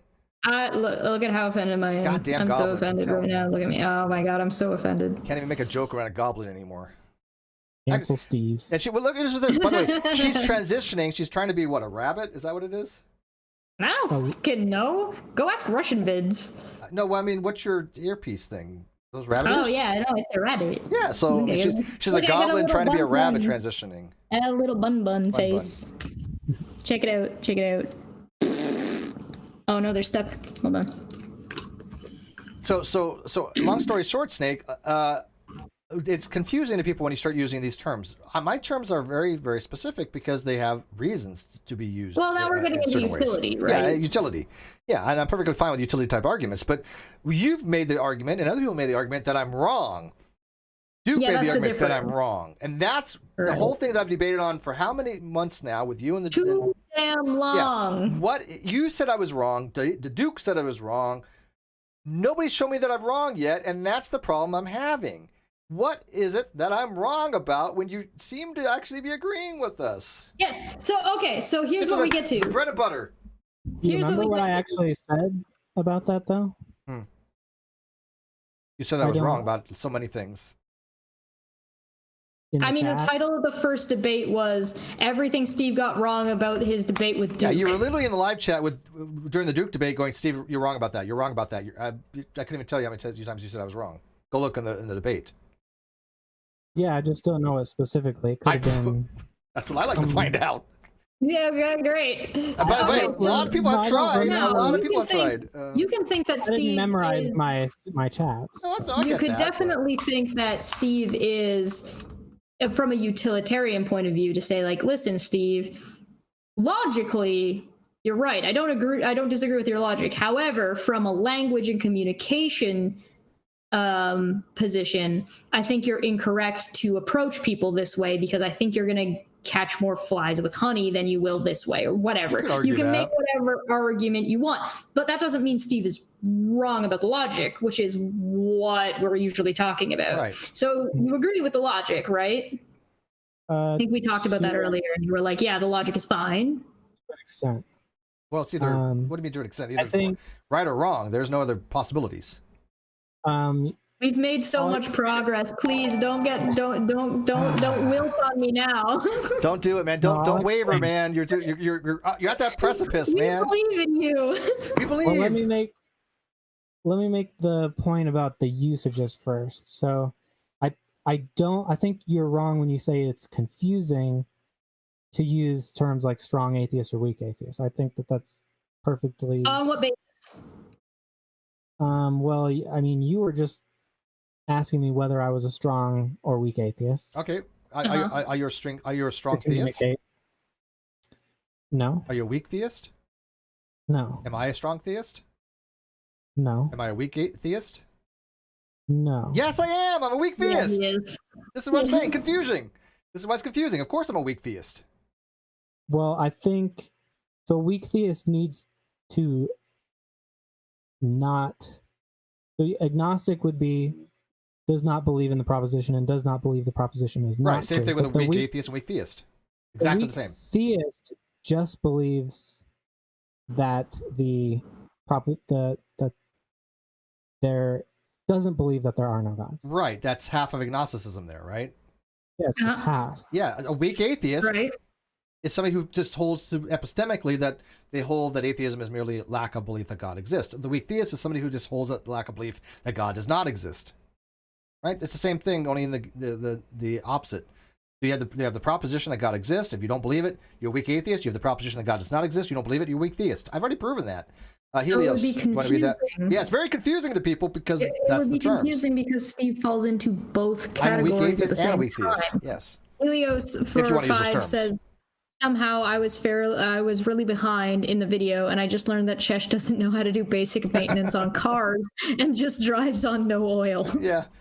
And I by the don't way, want to talk about it. I do realize that using those terms, I am a weak atheist or weak theist. I don't ascribe myself those labels because it's confusing. So I'm not really those things, even though I'm using them arguendo. Does that make sense? I'm doing it in what's called an internal critique. Okay. Right? Yeah, no, hold on. We're getting distracted. So Snake was just not explaining even- why he doesn't think it's confusing. So please continue why you think it's not confusing. You don't think weak theism is even a valid philosophical position at all? Well, I mean, is it used? Yes, but see, the problem is does it really serve any purpose by defining things in the does not condition? I don't think so. And I use the same example all the time. Hey, Snake, I'm gonna have you over for dinner. Do you want chicken? Oh, what do you want for dinner? And you say, I don't want chicken. Well, that doesn't tell me what you do want. It doesn't get you anywhere. No other place in philosophy that I've ever found defines anything in the does not. A solipsist is not somebody who does not believe external minds exist. A solipsist is somebody who believes that external minds don't exist, right? A moral realist is not somebody who doesn't believe moral subjectivism. A moral realist is somebody who believes moral objectivism. There's a really good chat, and I don't think they meant this, but this is a really good example of what we're talking about. So Steve isn't atheist, just chooses to be called something else. I don't know what that means. I'm not an atheist. Yeah. Exactly. Yeah, exactly. So what does that mean? That's why I'm saying. That's why it's a really good chat. Like, that doesn't follow. He isn't atheist and chooses to be called something else. Yeah. What does that mean? That means that he isn't an atheist, therefore he is a theist and chooses to not be called a theist? Or does it mean that he's an atheist, he's not an atheist and chooses to be called something else, so he doesn't believe in God and also wants to be you see what I'm saying? Shit's confusing. Yeah, not everybody's a weak theist. If you're wait, hang on, somebody said then everybody's a weak theist. No, if you're a theist, you're not a weak theist, you're a strong theist. Now logically that doesn't entail weak, but that's not epistemically. This is where it gets really confusing. Strong is a subset of weak. Now I showed that with the Venn diagram, if you remember that, Snake, right? My other blog. Mm-hmm. Mm-hmm. But epistemically there's some differences, right? A weak atheist is somebody who only holds, this goes back to the necessary and sufficient thing that I don't think you really understand, that the weak atheist holds that the sufficient condition for atheism is merely not believing. The strong atheist does not hold that as sufficiency. And the easiest way to demonstrate that is very simple. Hey, Cheshire, if I said, what's your position? And you say, I lack a belief. I don't know what your position is. It's insufficient, lack of sufficiency, to tell me whether you're atheist or agnostic or ichtheist or whatever. It's insufficient. Mm-hmm. It's necessary. I go, hey, look, she's met a necessary condition for one of these things, but it's not sufficient. But if she says, hey, Steve, I believe that there's no gods, boom, now we have sufficiency. Yeah. So if I say I don't believe that Kratos is real, that's one very, very particular thing. It doesn't really tell me whether or not I believe in the Abrahamic gods. Also, if somebody comes to me and says, hey, I'm Muslim and I think this, and I say I don't believe you, that also doesn't tell them what I do believe. If you say you don't believe me about the gumballs, it doesn't tell me anything about what you actually think about those gumballs. And in by the that way, I don't box. understand it just this says person that in the you live don't chat at believe me, all. and that doesn't really give me a whole lot of information, right? Is this person trolling? Because I don't think they understand the topic. They've been in here since about partway through, and they do They're not very understand what we're confused. talking about. They're very confused. Don't worry about it. They're So, very, very Pay confused. attention, get real. It's okay. Trust me, we know what we're doing here. We're highly trained professionals. No, it's okay. They Googled it. Oh, they Googled it. The Google foo's strong. I get it. Yeah. They're Google. Yeah. People are having an argument right now about whether Steve and I are both American. Yeah. Oh, they're back Right, in the whole. because They're back the in the whole answer A. is yes. They're back in the whole A thing. Isn't that cute? Well, okay, so the answer to whether or not Steve and I are both American is yes. Now, are we both from the United States? No. No, but we are both American because North America is un-America. Yes. So if I say, hey, are Steve and Chesh both American? I could be from South America or I could be from North America. It doesn't tell you where I'm from, right? But if I say I'm Canadian, now you know where I'm from. I am this instead of saying I'm not this. I'm not South American. Well, that's not very specific, is it? No, doesn't say It anything. narrows it down. By like a lot. Canadian, yeah, but Canadian doesn't tell you where you live Okay. either. Right, but it tells you what country But you're I'm missing from, the which point. matters. Look, So if I hang on. say, It so to doesn't say tell us I'm not whether from you're- Belgium, and I'm not from Europe, and I'm not from Ireland, and I'm not from Eurasia, and I'm not from China, and I'm not from any of the South Americas, so I'm not from Brazil, and I'm not from Peru, and then I go into, well, I'm not from Mexico. You know how long that's going to take me? Yeah. Or I could just say I'm from Canada. Yeah, let's say I want to know if she's from Canada or not. And just sorry, I say, hey, where are you from? She says, well, I'm from America. And the Americas. Okay, now she has a necessary condition made, but it still doesn't tell me. Now, if she says, hey, look, I'm from Canada, now sufficiency is I know that she's in Canada. That's a sufficient condition. And if you're going to get into the particulars, you don't know where I'm from in Canada, but you know what government and what flag I'm under, right? And by the way, if anybody wants to talk about the Greek alpha primitive, which is the A, we will. Dr. Michael Jones has not been feeling well. He wants me to come on the place and GC Studios, and he wants to talk about this very topic because he sees a lot of people get it wrong. The A in atheism is atheists have lied to you for a lot of years about it. It etymologically means without. That's where it came from. But the usage in philosophy is not as a negation. That's how it's understood. So, SCP, if I'm from Oxford, Mexico, Cambridge. if I'm from Mexico, do you think Donald Trump would be mad if I said I'm from America? Could be. I think he'd be kind of mad if I'm Mexican. It is semantical. He's But, nothing like Mexican. Well, yeah, So- but that's the whole point, right? I mean, it is semantics, but But would I be wrong? so or would she be I wrong? lying? No. no, you wouldn't be technically wrong. Right. So, well, we can tell from your accent, but just saying you're Canadian, it doesn't tell us whether you're French Canadian or I don't know what is the word for the other kind of Canadian. Canuck. Okay. What? The other kind of Yeah, Canadian. the other white. What is it? The other white meat? not- What's the other kind of Canadian? Not a French Canadian. So I'm assuming when Oh, you the say non-French French speakers. Canadian, Yeah. you mean someone who is bilingual. Yeah. Because I don't think there's a term for a I guess- non-French Canadian. I think it's just do they speak French or not. Yeah. So I are mean, you? I assume a lot of them are bilingual, but there's sections of Canada that are very highly French. But, okay, so if you say, "Hey, where are you from?" and I say, "Oh, I'm from Canada," it tells you what flag I'm under, and it tells you what government I'm under. Now, it doesn't tell you whereabouts in that country. It tells you whereabouts in the world, but it does not tell you whereabouts. It would probably inform you on give you a decent idea of what my stances are on things like gun control and things like legalized marijuana and stuff like that. Comparatively, But what happens if to I want other to know you? countries, at least. But what happens if I want to know who you are and you say, "Well, I'm not from Brazil"? Right, I'm not from Brazil. It doesn't It's very tell me uninformative. dick all. Why do I care what But you if don't you believe? wanted to, Yeah. I wanna know it what might you do not tell you that It might not tell you whether or not I'm French Canadian because French Canadian is more of a location. You bet, right? French. Well, it's either Quebec is the main one, but there are certain parts of BC and New Brunswick. A good portion of New Brunswick is also very, very French. So there are also parts of Ontario that are also far more But French. you learned French, So- didn't you?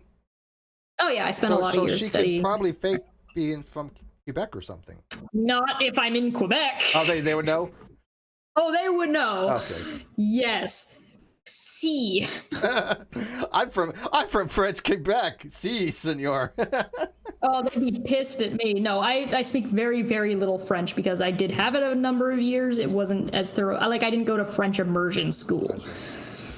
So if you're asking if somebody's French Canadian, the question you're actually asking is whether or not they're bilingual. Those are two different questions, because whether or not you're from a certain part of the country versus whether or not you were actually bilingual, you can grow up in Ontario and not be French Canadian but still be bilingual and have French heritage.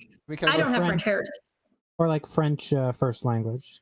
For heritage. Yeah, I do not have French parents. Can we kind of get back on the whatever I got wrong? Because I'm still. Oh, that still doesn't tell you. If I say I don't have French parents, that still doesn't tell you whether or not I speak French. Well, to kind of go back a little bit on the examples, I oftentimes, me and my friends will say, well, we don't want Mexican tonight. Okay, that narrows it down a little bit. But I don't know what you want, though. I don't. Yeah, it's not that helpful. No, it's not. So we were talking about the analogy of like mammals as for like the sufficient and necessary conditions. Can you tell me like what was wrong with that? Saying that a mammal is a necessary condition, for what? But not a sufficient one to describe a specific mammal. I don't know what that means. Oh, because you could be a cat or a dog. They're both mammals, but it doesn't tell you whether it's a cat or a dog. Right. So you could even bring it back to canids. There are a lot of canids. So if you were to say that, well, it's a mammal, well, there are some mammals that fly. So what kind of mammal are you talking about? Yeah, that's why it would be one predicate, but it wouldn't tell you actually. If I have an animal in front of me, and Cheshire says it's a mammal, okay, that's a necessary condition to be a dog, but it's not sufficient. I don't know what it. Now if she says, hey, you have a Chihuahua, now I know it's a mammal, and I know it's a canine. That is a sufficient condition. Mm-hmm. Sufficiency means that it meets not just the necessary conditions, but it means sufficiency to be the actual, in this case, what a dog would be, right? I can know that it's a dog by the sufficient condition. I cannot know that it's a dog merely by necessary conditions. There's no possible entailment there. Cannot logically deduce it. If he's holding a mammal, and I say it's a mammal, and he's actually holding a bat, he's definitely not holding a dog. Right. So it's a necessary condition, but it's not sufficient to tell me that it's a dog when she's holding a bat. So what's the problem with saying that weak atheism is a necessary but not sufficient? Because it doesn't tell me what her position actually is. I'm a weak atheist, but I'm not an atheist, if you want to use that terminology, which again I reject, but I'm doing an internal critique. It doesn't tell me what my position is. It's a necessary condition, but it's not sufficient. So if I say it's a mammal and it has teeth and it's a carnivore, can you tell me what animal I'm thinking of? No. Right. It could be a cat because she doesn't give you any sufficient conditions. Here, or even better. Hey, Cheshire. Yeah, so if I say, well, hold on. If I say this person is a weak atheist, what's their position on God? We don't necessarily know. There you go. That's the answer. Let's do it. That's the problem. That's it. Hey, Cheshire, hang on one second. Cheshire, you don't believe there's a God, do you? No. I don't believe there's a God. So what? We both given you necessary conditions to that we're both not theists, but we have not given you sufficient conditions to tell you what our actual positions are. Lack of belief is not sufficient. It's a much more vague position. It's like saying I'm a theist. Okay, well. No. What is her? Look, if we both do not believe God exists, that's a necessary condition, but it's not sufficient because what's Cheshire's position? You have no way to deduce it. And you have no way to deduce mine. It is insufficient. That is what sufficiency means in logic. Because it's not sufficient to distinguish between two different positions. Right. So if I put a cat in front of you and I say, this is a carnivorous mammal of the feline variety, can you tell me what kind of cat it is? No, because I haven't given you what you're saying. You need the weight and you would need right. So you would still know it's a cat. So Steve and I can both not believe that God exists, but that doesn't tell you what we do believe. It doesn't tell you what our positions are. So you can't distinguish between me and Steve, even though we have different positions, if you call us weak atheists. Correct. Does it need to be though? Because it's sufficient in that it's addressing what you don't not accept sufficiency. theism, but it's not sufficient in telling you what you do believe. It's only sufficient as far as to tell you it's a necessary and sufficient condition to not be theist. Yes. If you ask me, well, but that's let a me put it different this thing way. altogether. Right. So if you ask me where I'm from and I say I'm not from Brazil, is that sufficient to answer your question? Well, it depends on what question you're asking. Well, like I said, the question is, where are you from? And I say, not Brazil. Is that sufficient to answer your question? No. Exactly. So if I say, what do you believe? And you say, I'm a weak atheist, does that answer the question? It starts to answer it because a lot of people are not. But it doesn't answer. It's it. not sufficient. Right? But a lot of people haven't fully explored or made up their mind. So it's on not this. sufficient. There you go. Right. That's exactly it. So That's what sufficiency not is. only is the answer not sufficient, but whatever thought process that they have gone through so far to define their own position is incomplete and therefore not sufficient to answer the question. To say that I can't answer the question is fine. That's okay. Mm-hmm. There's nothing wrong with that. But it doesn't answer the question. It is vague. Hmm? It's vague as in it doesn't answer the question, yeah. I don't see a problem with that, though. It's hard to answer these questions. But I A lot of get that. people But we're find talking it about hard. sufficiency conditions. This is logic here. What is a sufficiency condition? Well, okay, if I say we both don't believe, we've met sufficiency to say neither one of us are theist. Yes, right? Because what is a necessary condition to be not theist? That you don't believe. It is sufficient to say I don't believe. That means both conditions. If I say I don't believe, it is sufficient at that point to be a non-theist. Correct? But on top of that, do you know what it's not sufficient to do is to label either one of us. To label Steve as an agnostic or an atheist, or label me as an agnostic or an atheist. It's not sufficient to label somebody. You couldn't do it by deductive reasoning. Right. But similarly, the non-theist would be the same thing. It doesn't tell you what you believe. Well, thank you. That's been my argument for years. Correct. Okay. Mm-hmm. You got it. That non-theist doesn't tell you anything. This is why just labeling it atheism is considered to be, to me, a dishonest attempt at trying to categorize everybody under one umbrella when that doesn't really describe their positions. Exactly. It's describing what position they don't hold. But that, again, we're not interested in what you don't hold. We're interested in what you do hold. Right? I don't care what you don't hold. You don't hold a lot of things. You don't think I'm a duck. You don't think I'm a chicken. You don't think I'm a porcupine. You don't think your car's going to start There's tomorrow. infinite things you don't think. I don't care what you don't think. I want to know what your actual beliefs are because, we started caring what we don't think. It's ridiculous. It seems to have a very bloated position there to say about the things we don't believe. It goes to the point of being asinine. Yeah, what's the point? Yeah, exactly. So there's no point in the usage of the term non-theism? It's not really that helpful. This tells you you're not a theist, but also agnostic is not put it atheist this way. either. So it's additional steps that are not necessary. Does that make sense? This is asking this question, but with more work, because now I got to ask this question, and this question before we get to point B. If I just ask you, hey, what do you believe? And you're comfortable saying I'm an atheist, then we've skipped this entire shebang of trying to figure out what the hell it is that you actually believe. If she says, look, I believe all gods are BS, boom, I know what she believes. Done. It's awesome. Game over. Yay. Hey. And you're just describing the belief. You're not even using the label at that point. Both. Sure. Because I can so just if I describe say, myself, I believe if I say gods are all false. gods are right, but if I say all gods are BS, tell me, am I a weak atheist? Yes or no? No. I'm not a weak atheist if I say all gods are BS. Well, under epistemically, no. Logically, this is logically, but you have to just differentiate logically or epistemically.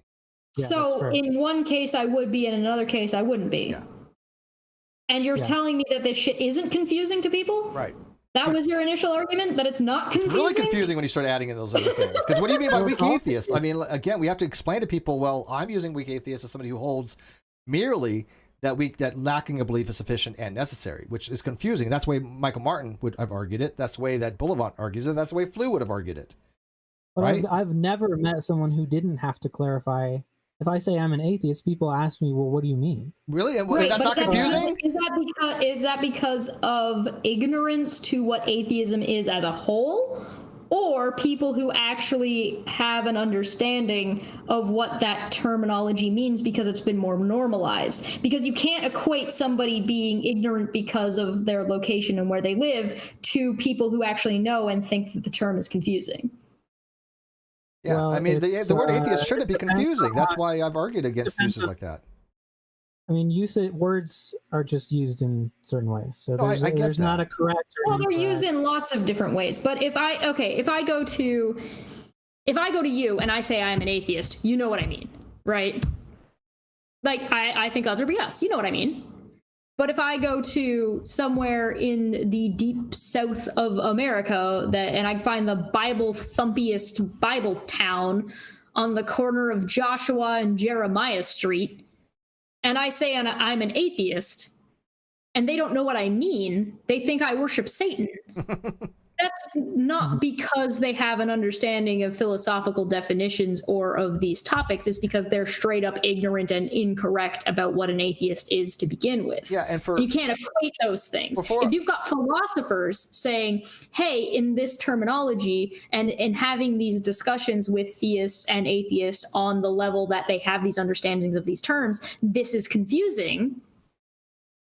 And it was only starting to be confusing in the last. You can't equate that to bum fucking nowhere Hicksville that doesn't know doesn't know the difference.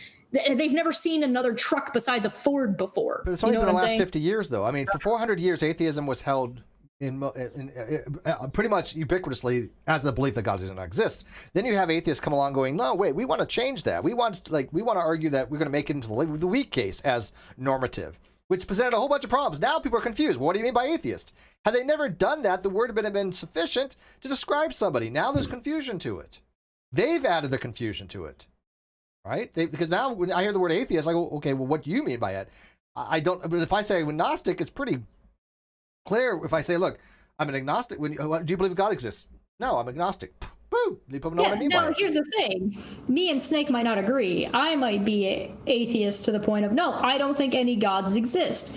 But Snake might be like, you know what? Hey, I don't believe these gods that have been presented to me exist, but I'm agnostic about these other gods that I haven't been presented with. You could go by the, I don't know what I don't know. Like, I can't know what but he still said he believes there's no God, so he's not agnostic on those gods. He believes that they don't exist. Yeah, but I'm saying that they're like you could. Yeah, I'm not saying you do. Let me be clear. I'm not saying what you do and do not believe. I'm saying if you say this and I say this, we might be on different ends of a spectrum of how. And this is where you get into why people want to define the differences between. This is the utilitarian argument. Maybe I'm a stronger atheist than Snake is. Maybe Snake is like a little bit more, I haven't looked at anything yet. I'm not talking about whether it is or isn't. I'm talking about but now you're having an equivocation problem. Utilitarian argument. Yeah, no, I get that. But here's the equivocation problem. Now she's using. But here's the problem. You're using strength as a matter of conviction now, right? Yes. See, Snake, that's confusing. See what she just did? Now strong means multiple different things, because it does, by the way, and there's nothing wrong with that. She's not having any error here, but it's confusing. Yeah, I'm saying right. So you can be a strong theist, as in like I believe in Jesus harder than you do. Right. Not logic. Yeah, papers all the time will say this is how we're using the word, so that they clear up. Yeah, and almost all of them use a confusion. positive case. Would you agree on that? I don't know about that. Okay, how many papers have you ever found that have ever used atheism in the negative case, other than arguing for it to be more used that way, like Bullivant's paper in the Oxford Handbook of Atheism? Other than that, and Flew's paper, which by the way admitted, except for semantic arguments. Yeah, except for semantic arguments. What paper have you ever seen ever use it in the negative case? Because I haven't seen any, and I have tons of papers that use it in a positive. Why is that? So I can't use any that are just talking about the cultural change and how the word is Yeah, used? that's all semantic stuff. Right, because that's a different argument. I'm not saying you can't use them as in they're invalid. What we're saying is that they're not what we're talking about. Yeah, Having a conversation about the utility about something isn't the conversation we're having. So do you have any that applies to the conversation we're having? Yeah. I think that's part of the conversation, but Utility is a part of the conversation, but it's a different part of the conversation. We're separating. And by the way, Michael Martin didn't use it in the negative case. He wanted to argue for it. Michael Martin actually argued that there was propositions for atheism, which means that and he also argued that atheism was true, which means it has to be propositionally in the positive case. You cannot have. This is important. Michael Martin cannot say that there are reasons to accept in his book about philosophical justification for atheism, which I've read. He argues very clearly that there are reasons to justify belief that atheism is true, which means it has to be in the positive case how he's using it. You can't say that atheism is true if you're merely using it in the weak condition. That's you go. True. So on the other hand, read your own citation there in the live chat, guy. We can't. It's amazing when you actually read this stuff, right, Josh? I don't know how to read. I've read the philosophical justification. You can't get to the utilitarian arguments until we can establish and agree of what these terms can and cannot mean. So if you're going to say that Steve's logic is incorrect, we can't have the argument about utility of whether or not he should use what terminology to describe that logic if you think the logic is incorrect to begin with. Now, if you think that the logic is correct, however, there's semantic conversations about utility that can be had as to why to use one versus the other, then you can move on into having the discussion about whether a term should be used one way or another, depending on what is better given the social changes. That's why we move the social changes papers to the side, because we can't get to them until we get through this portion. And let me make it very clear, once again, it has to be in the positive case if you assign a truth value to it. Only a proposition that is truth apt, that can be true or false, is something that is in the positive case, right? It is the case that God does not exist as true or false. By that, you run into the caveat of atheism has to be into the positive case, just in the logical math. Yeah, because what would it mean to be agnosticism? You have to balance the equation, because if you move atheism out of that positive case, and if you say atheism is in the negative case and atheism is no longer the positive case, then what is the positive case? Hang on, and get real. No, that's not what it says. And what you just said is... Don't waste your time with the chat. This is good stuff, because this is idiocy in action. Get real. Okay, let me explain what he just said and why this is completely stupid. He just said agnosticism is compatible with neither believing or disbelieving. There's only two things. Either you believe or you disbelieve. Well, actually, you could spend judgment. It's neither. It's the reason why it's actually is compatible with both is that if you, well, I should say it's not compatible with the actual belief or disbelief. What it is the weak condition, right? So agnosticism is neither believing nor disbelieving. There you go, right? So agnosticism is not somebody who believes there's gods. It's not somebody who disbelieves there's gods. There's somebody that doesn't hold to either position, believes nor disbelieves. Welcome. There you go. How is that complicated? You made it. We believed in you. We knew you could do it. Good job, Get Real. Yay. Yeah. Anyway, so that I'm not saying that the papers that are discussing utility are invalid. What I'm saying is we can't get there until we all have an understanding of the semantics they're even talking about. Yeah, so Snake, what papers use in, like, for example, we're talking about theism. If they're talking about theism, they're going to say, look, theism is the belief that God does not exist. Let's discuss theism. How many people say, hey, let's discuss atheism and use it in the negative case, except for the ones I've just mentioned, which are arguing more of semantic arguments. They're arguing for changes to normativity, like Flew was trying to argue. Yeah, because Flew, Boulevard, and you have Michael Martin. Other than those that are arguing to change how it's normally understood, because Flew even admits in philosophy it's normatively understood in the positive case. Other than those three that are arguing to change it, what paper, if you just picked it up, says, oh, it doesn't even have to tell you what it is. It just says, look, atheism, we're going to talk about atheism, and this demographic of atheists, how many use atheism as merely just the lack of belief? Because I haven't found any. Have you? There's plenty of books and things like that. I didn't ask that for books. I asked for papers, man. I know. I'm kind of curious as to what books, though, too. What kind of books? Case Against God by George Smith, 1974. There's encyclopedias that define it that way. I didn't ask for no. Oh my god. No. I asked Steve. I said what books. He's saying encyclopedias. And there's no encyclopedia that defines it merely in lack of belief. None that I've seen. So that's just wrong. Not Do we merely. have? Do you have an example? They usually say both. Yeah, which there's a reason for that. Because, by the way, if you believe there are no gods, it doesn't tell that. Obviously, that tells that you don't believe. That's not prescriptive. Those are descriptive. Remember that. So here's the thing, and I want to point this out real quick. Whether we like it or not, and whether I like it or not, Steve's fucking right on the goddamn logic. Thank you. We can all agree that Steve is fucking right on the goddamn logic, and as much as it may piss us off, because how great would it be if he was goddamn wrong, I would be the first waving that flag, laughing my goddamn ass off. It would be funny as hell. You get that in the However, gift. Go for it. Put it on Twitter. However, it's Steve's sex stance. You run into you can have discussions about utility. I don't know if Snake, did you happen to watch our conversation with Kyle the other day? No, I didn't catch it. So we were having a conversation. Not Curtis. Not that Kyle. Not that Kyle. Not that Kyle. So there was a new Kyle that was like coming sideways as hell on Twitter, being like, Steve, is this the way Jesus would want you to behave? And we were all like, what?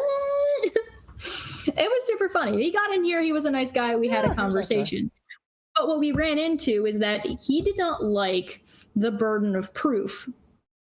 But he didn't like the burden of proof because he had a misunderstanding about what the burden of proof actually was. The burden of proof doesn't mean you have to have evidence. The burden of proof is talking about justification. And he's like, well, that's stupid. It should be called the burden of justification then. And what did we say?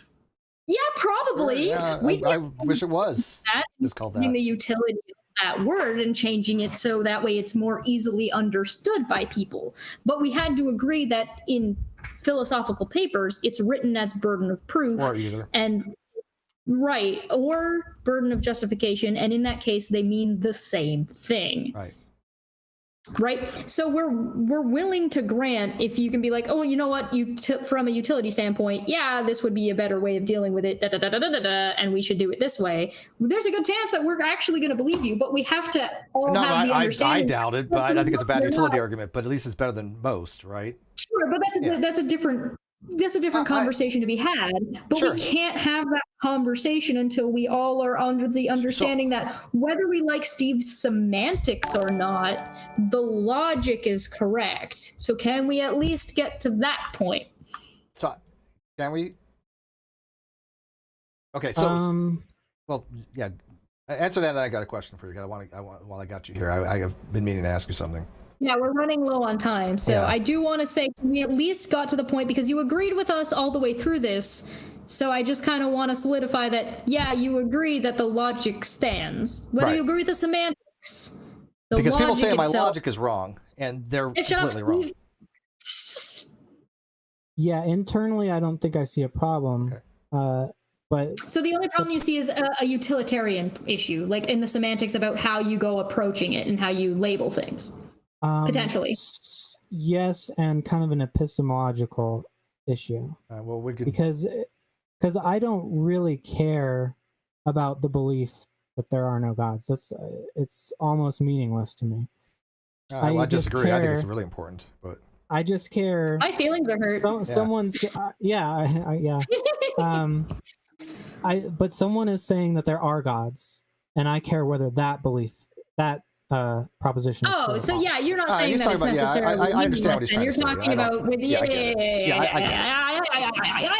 on the same page. All right, so let me ask Snake this question here. Okay, so Snake, for years, people were lying to me and to my viewers and to other people saying there is no proposition of atheism. Atheism is never a positive case. I have demonstrated completely and fully with multiple academic citations over the last 400 years, I go back, that atheism in philosophy has the proposition of atheism. It is a positive belief. You don't have to agree whether it's normative or not. It's irrelevant, but it does exist, right? You heard the lie here, folks. Steve just said he was over 400 years old. But Snake, Does the positive case for atheism exist in philosophy? The way you're using it, I don't have a problem with. I don't think I ever had a problem. Does it exist? The claim. Yes. Yes. Does the positive case for atheism, the strong position that atheism is a belief, does that exist in philosophy? Yes. Okay, then why is it that atheists are out there saying that it doesn't exist? Why are they saying that Steve's lied about that years ago? 4 years ago, when I started doing a lot about this, they were saying Steve's making this up. There's no belief about this. Atheism is only and merely a lack of belief. There's never a case where it's a positive belief. Would you like to go on record to say that those people were wrong? Finally? Yeah. I've never. Yeah. You get Christmas presents now. Yeah, or I've never Hanukkah held presents that. because I'm Jewish, but whatever. I've never held that belief. No. Well, I know, and I admit that. Yeah, and I never said that you did. However, the Duke did. When I first met the Duke, he seemed to have that position. It wasn't until afterwards he started to change it. That was the guy who, as soon as I was like, "Wait, you're still around, hanging out on Twitter, saying everything all the time," and then he told me that I was he made blowjob jokes at me because I'm a girl, I guess. Who, the Duke? Yeah. You don't remember? Dude, do you know how much stuff I got going on? I thought it was funny. But not to he went right, exactly. It was like, here's my logical argument, and I don't understand what you're doing. And he was like, wipe the jizz off your chin, and I was like, what the fuck? And people say how I treat women. Yeah, whatever. No, but I could get away with that because Jess is my friend, and we say far worse to each other because we banter, right? But I have to realize that she's a goblin and she's not the same species as me, so it's really more kind of weird. But Snake, I'm telling you from experience that when I first started doing this, there were people that said this, and they still are. I still get it all the time on Facebook. Steve, you're straw-manning atheism. Are you times I've heard that? You're straw-manning atheism because atheism is not the positive case. It can never be the positive case. It's merely a lack of belief.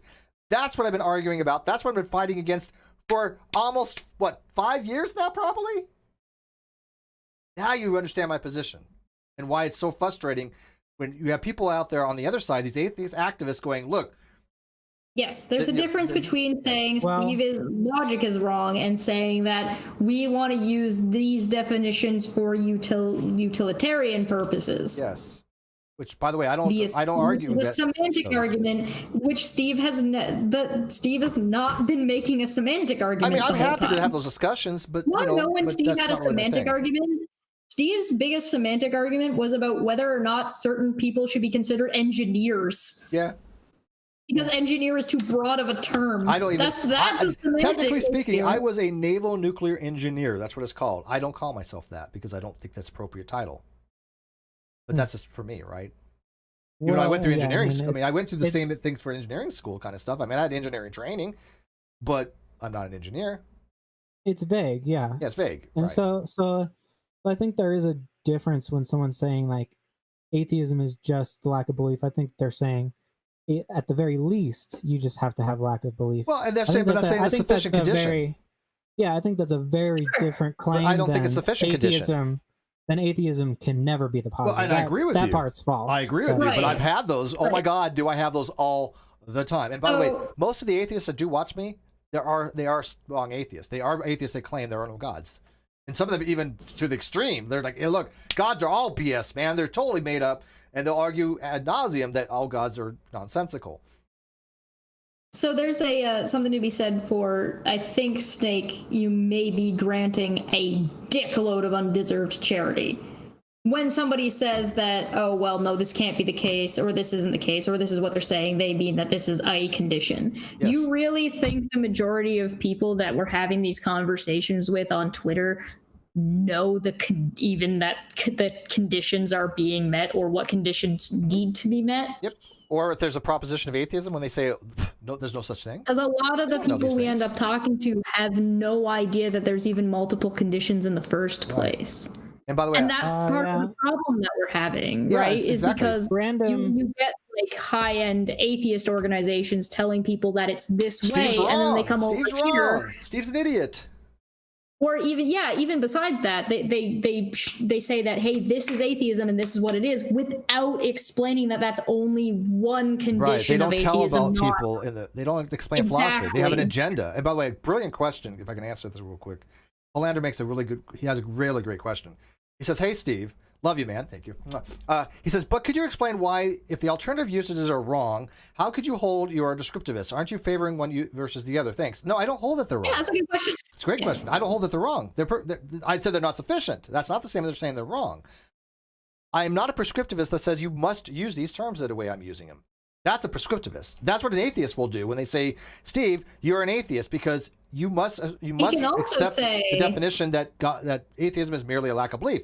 That's prescriptivism. I don't do that. You can also say that, hey, I don't want to use these terms in this way, and I don't think you should use these terms in this way because I think this is either one, insufficient, or two, incorrect in that it doesn't accurately describe my position when you do that. And that's still not saying you can't use those words or it's wrong to use those words. It's wrong in a different sense. I went to Naval Nuclear Power School in 1987. I graduated. Then I went to Naval Nuclear Prototype, S1C reactor systems for Knowles Atomic Power Laboratory, which was in Windsor Locks. Then I qualified D2G type Corps. I did 4 years of that, training people to operate that nuclear power system. And then I went about almost 4 more years of college. I had college at the Yin. I just didn't finish my degree. But I have more than 120 some credits in college. Yeah. So Icarus said something funny. Steve is wrong. Language is our bitch, and so are you. Well, yeah. Yeah. By the way, who said that? Snake to Snake. Do you know who said that? That's an actual quote. Steve is wrong. Language is a bitch, and so is Steve. Is basically what the quote was. That was Matt Dillahunty. Well, he said Steve is wrong. Language is our bitch, and apparently so is Steve. And so is Steve McRae. Yeah. That's what he said. That was his quote. Langdon. Who's Langdon? No, Matt Dillahunty. No, Matt Dillahunty said Steve is wrong. Language is our bitch, and apparently so is Steve McRae. Yeah. That's how he treats me because he cannot argue the logic is wrong. He says it is. He was the guy that didn't understand multi-valued logics, which have truth gaps and truth gluts. He didn't understand that when I was talking about on Twitter, when I said that you can have something other than true or false as you, which means unknown. He chimed in trying to say, oh, it is only true or false in classical logic because he didn't understand there are other forms of logic out there. And when I asked him about what are you arguing about, Matt, he blocked me on it. This is what I deal with. Well, no. Hold on. He didn't block you because of that. We need to be clear here. Well, there was other things that came up the same day. What he said is that he said that he blocked Steve because Steve kept tagging him. I never tagged him. Steve was not tagging him. Steve was responding in a Twitter thread that Matt was tagged in, so he was getting tagged every time on the thread. Matt doesn't know how Twitter works is the answer. Or didn't at the time. How can Steve define what an engineer is if he isn't an engineer? What the hell's that got to do with anything? I could tell you what a doctor isn't. I don't have to be a doctor to tell you what a doctor's not. What kind of logic is that? This is what I'm saying, Snake. We have critical thinking is important. How do you know what art is if you're not an artist? Yeah. Okay. Wow, that's weird. How do you know what beauty is if you're ugly? Ooh, ouch. How about a beer? I'm having a great old time. I'm glad Snake on. I was worried. That this was going to be a shit show. I'm glad that Snake came on. This is a good time. Oh, thanks. I was in class. I try to synthesize the points of view because I think you guys have some points. Yeah, I was in class 8008. I think there is totally a reason to have the utility argument, and I might actually agree with you why we should be using some versus others, but that wasn't the conversation we were having. And that is not Steve is wrong. That is, hey, I don't like Steve's definitions and he should use these ones instead. And we should totally have that discussion on another day, though. Yeah, we're going to wrap this up. So Eat Logos, I guess he was, Eat Logos was a nuke as well. He went to nuke school. I was in class 8808, Orlando, Florida. Are we friends now? Yeah, I mean, Snake, like I said, we can have an utility argument another time, but when people telling me that I'm wrong, I really want you to stand up and say, look, Steve's logic's not wrong. If you got an argument against what his logic is, what's the logical argument? Because I got people making videos hand over fist going, look at Steve's argument, it's destroyed. Bull crap. My argument's not even. Oh, you mean has not been assailed by anybody. We did that racist guy's argument? That the racist guy who believes a whole bunch of people that think they've assailed my argument, but not one of them ever has, and they know it. Yeah. But this was fun. I've been in the comments saying like it's not internally inconsistent. That's fine. I'll take that. I don't think it's necessarily externally inconsistent. It's just an external. Well, it's an external point of contention about whether or not what is more effective for communication. Right? Am I understanding that? Yeah. Sure. Yeah. Yeah. I would say that by saying it's if we're talking about communication, by saying, hey, it's internally consistent, or hey, it's not that it's internally inconsistent, kind of implies that it's externally inconsistent. Yeah, and it's not externally inconsistent. It's just might not be the most effective way of communicating. Let me correct a dishonest interlocutor in the live chat that I've already corrected before. Is it the truth? Yeah. So they said the problem. Yeah, I figure. By the way, this person's going to get blocked eventually. I'm just going to tell you. I don't deal with dishonest people. He said the problem is that you said the view of atheism is the consensus. That's not what I said. What I said was there's a consensus overall that if you look at how many papers there are, if you have atheist simpliciter, that in philosophy, atheist simpliciter is normally held normatively in the positive case. And easy objective fact, go look. How many papers do you find using it one way as opposed to the other? There you go. That's it. There's no consensus of how it should be used. And I make that very clear. Boulevard points that out, and I agree with that. There's not as many philosophers as there are engineers, therefore you're a minority. Yeah, but I want somebody to note, this is what a dishonest interlocutor would do, right? Because I've already clarified this. I was very explicit on it. But they don't care about the context. They don't care about the 5 C's. Go watch my trailer on that. By the way, I did put that in this trailer. Hey! So go watch the 5 C's and learn about these things: clarity, context, principle of charity. Snake's been cool. He's been following the C's. Cookies. What I've got one. Didn't I? Clarity, context, principle of charity. What's the other one? And cookies. I've got my own 5 C's. It's been a long day. You fool. I know. But yeah, there you go. So yeah, it's the people that the truth they're not very truthful. I know. That's why they end up getting blocked most of the time. But we'll see. Will he admit that he misled people on that, or will he get blocked? Let's find out. We'll give him a few seconds here. Context, clarified, charity, critical thinking, and cookies. Yeah. I got my own 5 C's. But Snake, you should watch that video. It's really good, by the way. That was one of my favorite videos that we did on the 5 C's. What does the charity mean? Oh, it's somebody says, and Steve Steve quoted a doctor in chemistry doing a paper in philosophy. Yeah, it was a peer-reviewed philosophical paper, which anybody can write. You don't have to have a doctorate in philosophy to write a philosophical paper that is peer-reviewed. Was it peer-reviewed in philosophy? Yes. There you go. So, sorry, Snake, what was your question? This is what I'm saying. People are so dishonest. I don't get it. Steve? I was just asking, does the charity mean just like good faith?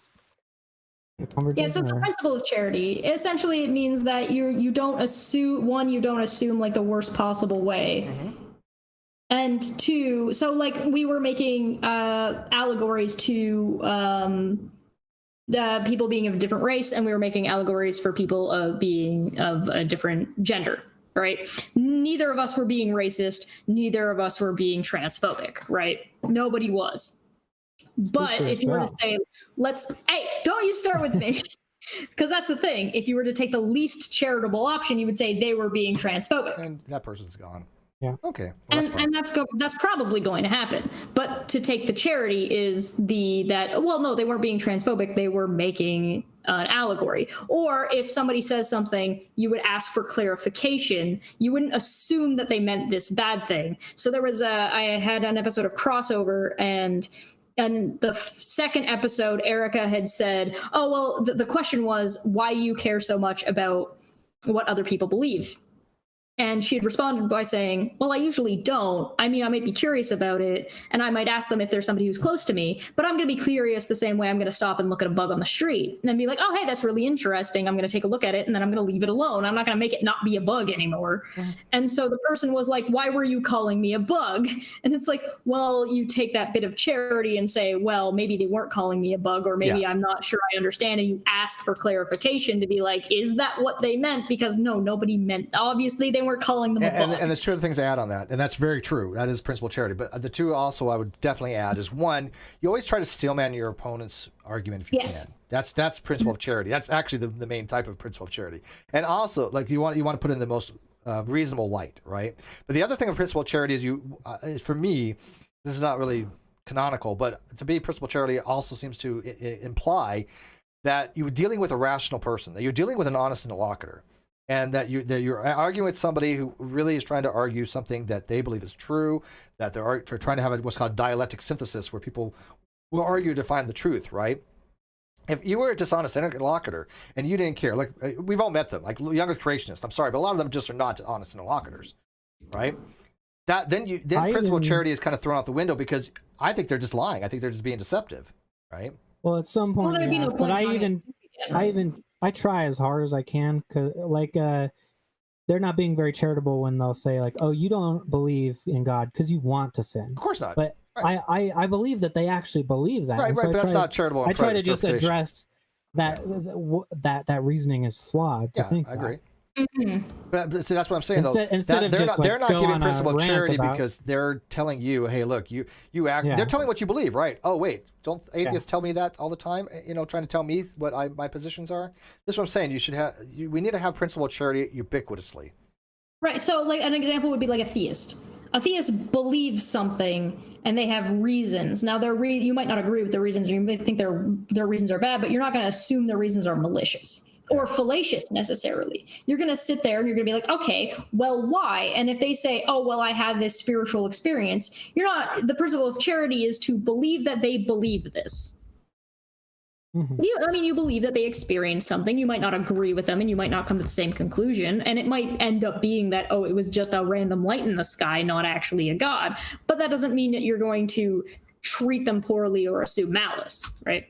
Yeah, I believe people when they say they've had some experience, like some UFO experience. I don't believe it was a UFO, but I believe they're talking about something. Right, exactly. Yeah, you're dealing with an honest interlocutor that, like, for example, when people relate stories to me, principle of charity is, hey, yes, they are relating me a story that they honestly believe. Even a theist, right? A theist says, look, I've had the experiences. We all had experiences, right?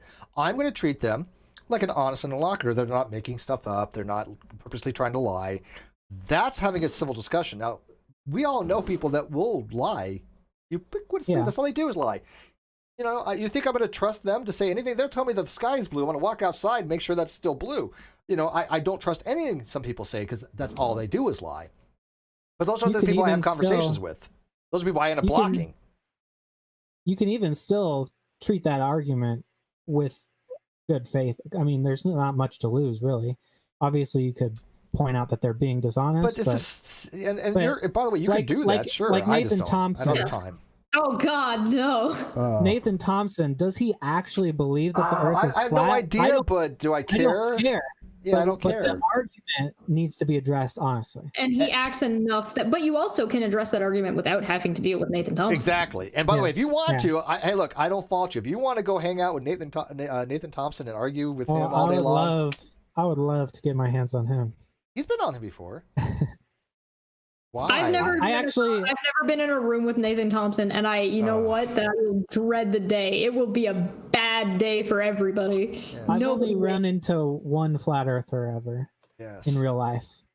But like in real life, not unlike discussions. Yes, and by the way, get real. Agnosticism is neither believing nor disbelieving. I've never run into a flat earther in real life. Agnosticism would be neither believing nor disbelieving. What was it like? What happened? Did they fall off? She was drunk, but I don't know. she didn't want to talk about it. Oh man, that's funny actually. Did you ask her out on a date? No. She was a creationist would you date a flat earther?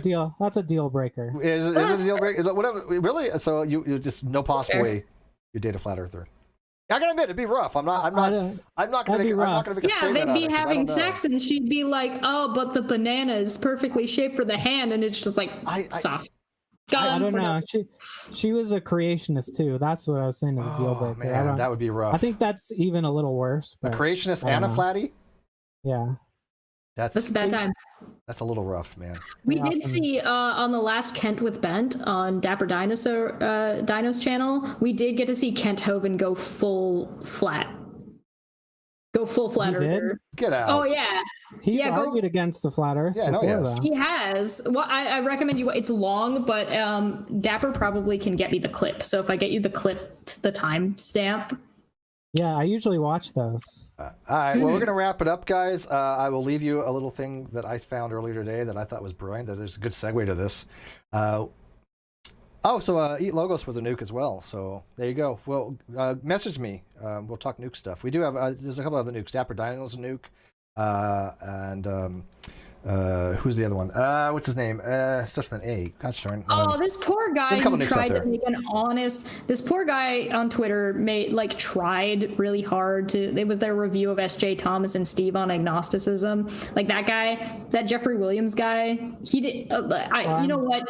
I don't think he was necessarily dishonest. He was trying. He was wrong, but he was trying. Oh, poor guy is agreeing with Agrippa because he doesn't know it's Agrippa. Oh, that's sad. I'm debating her soon. Who? I'm SJ? debating her SJ? soon. Yeah. That'd be interesting. Oh, what are you debating on? Yeah, what topic? On morality.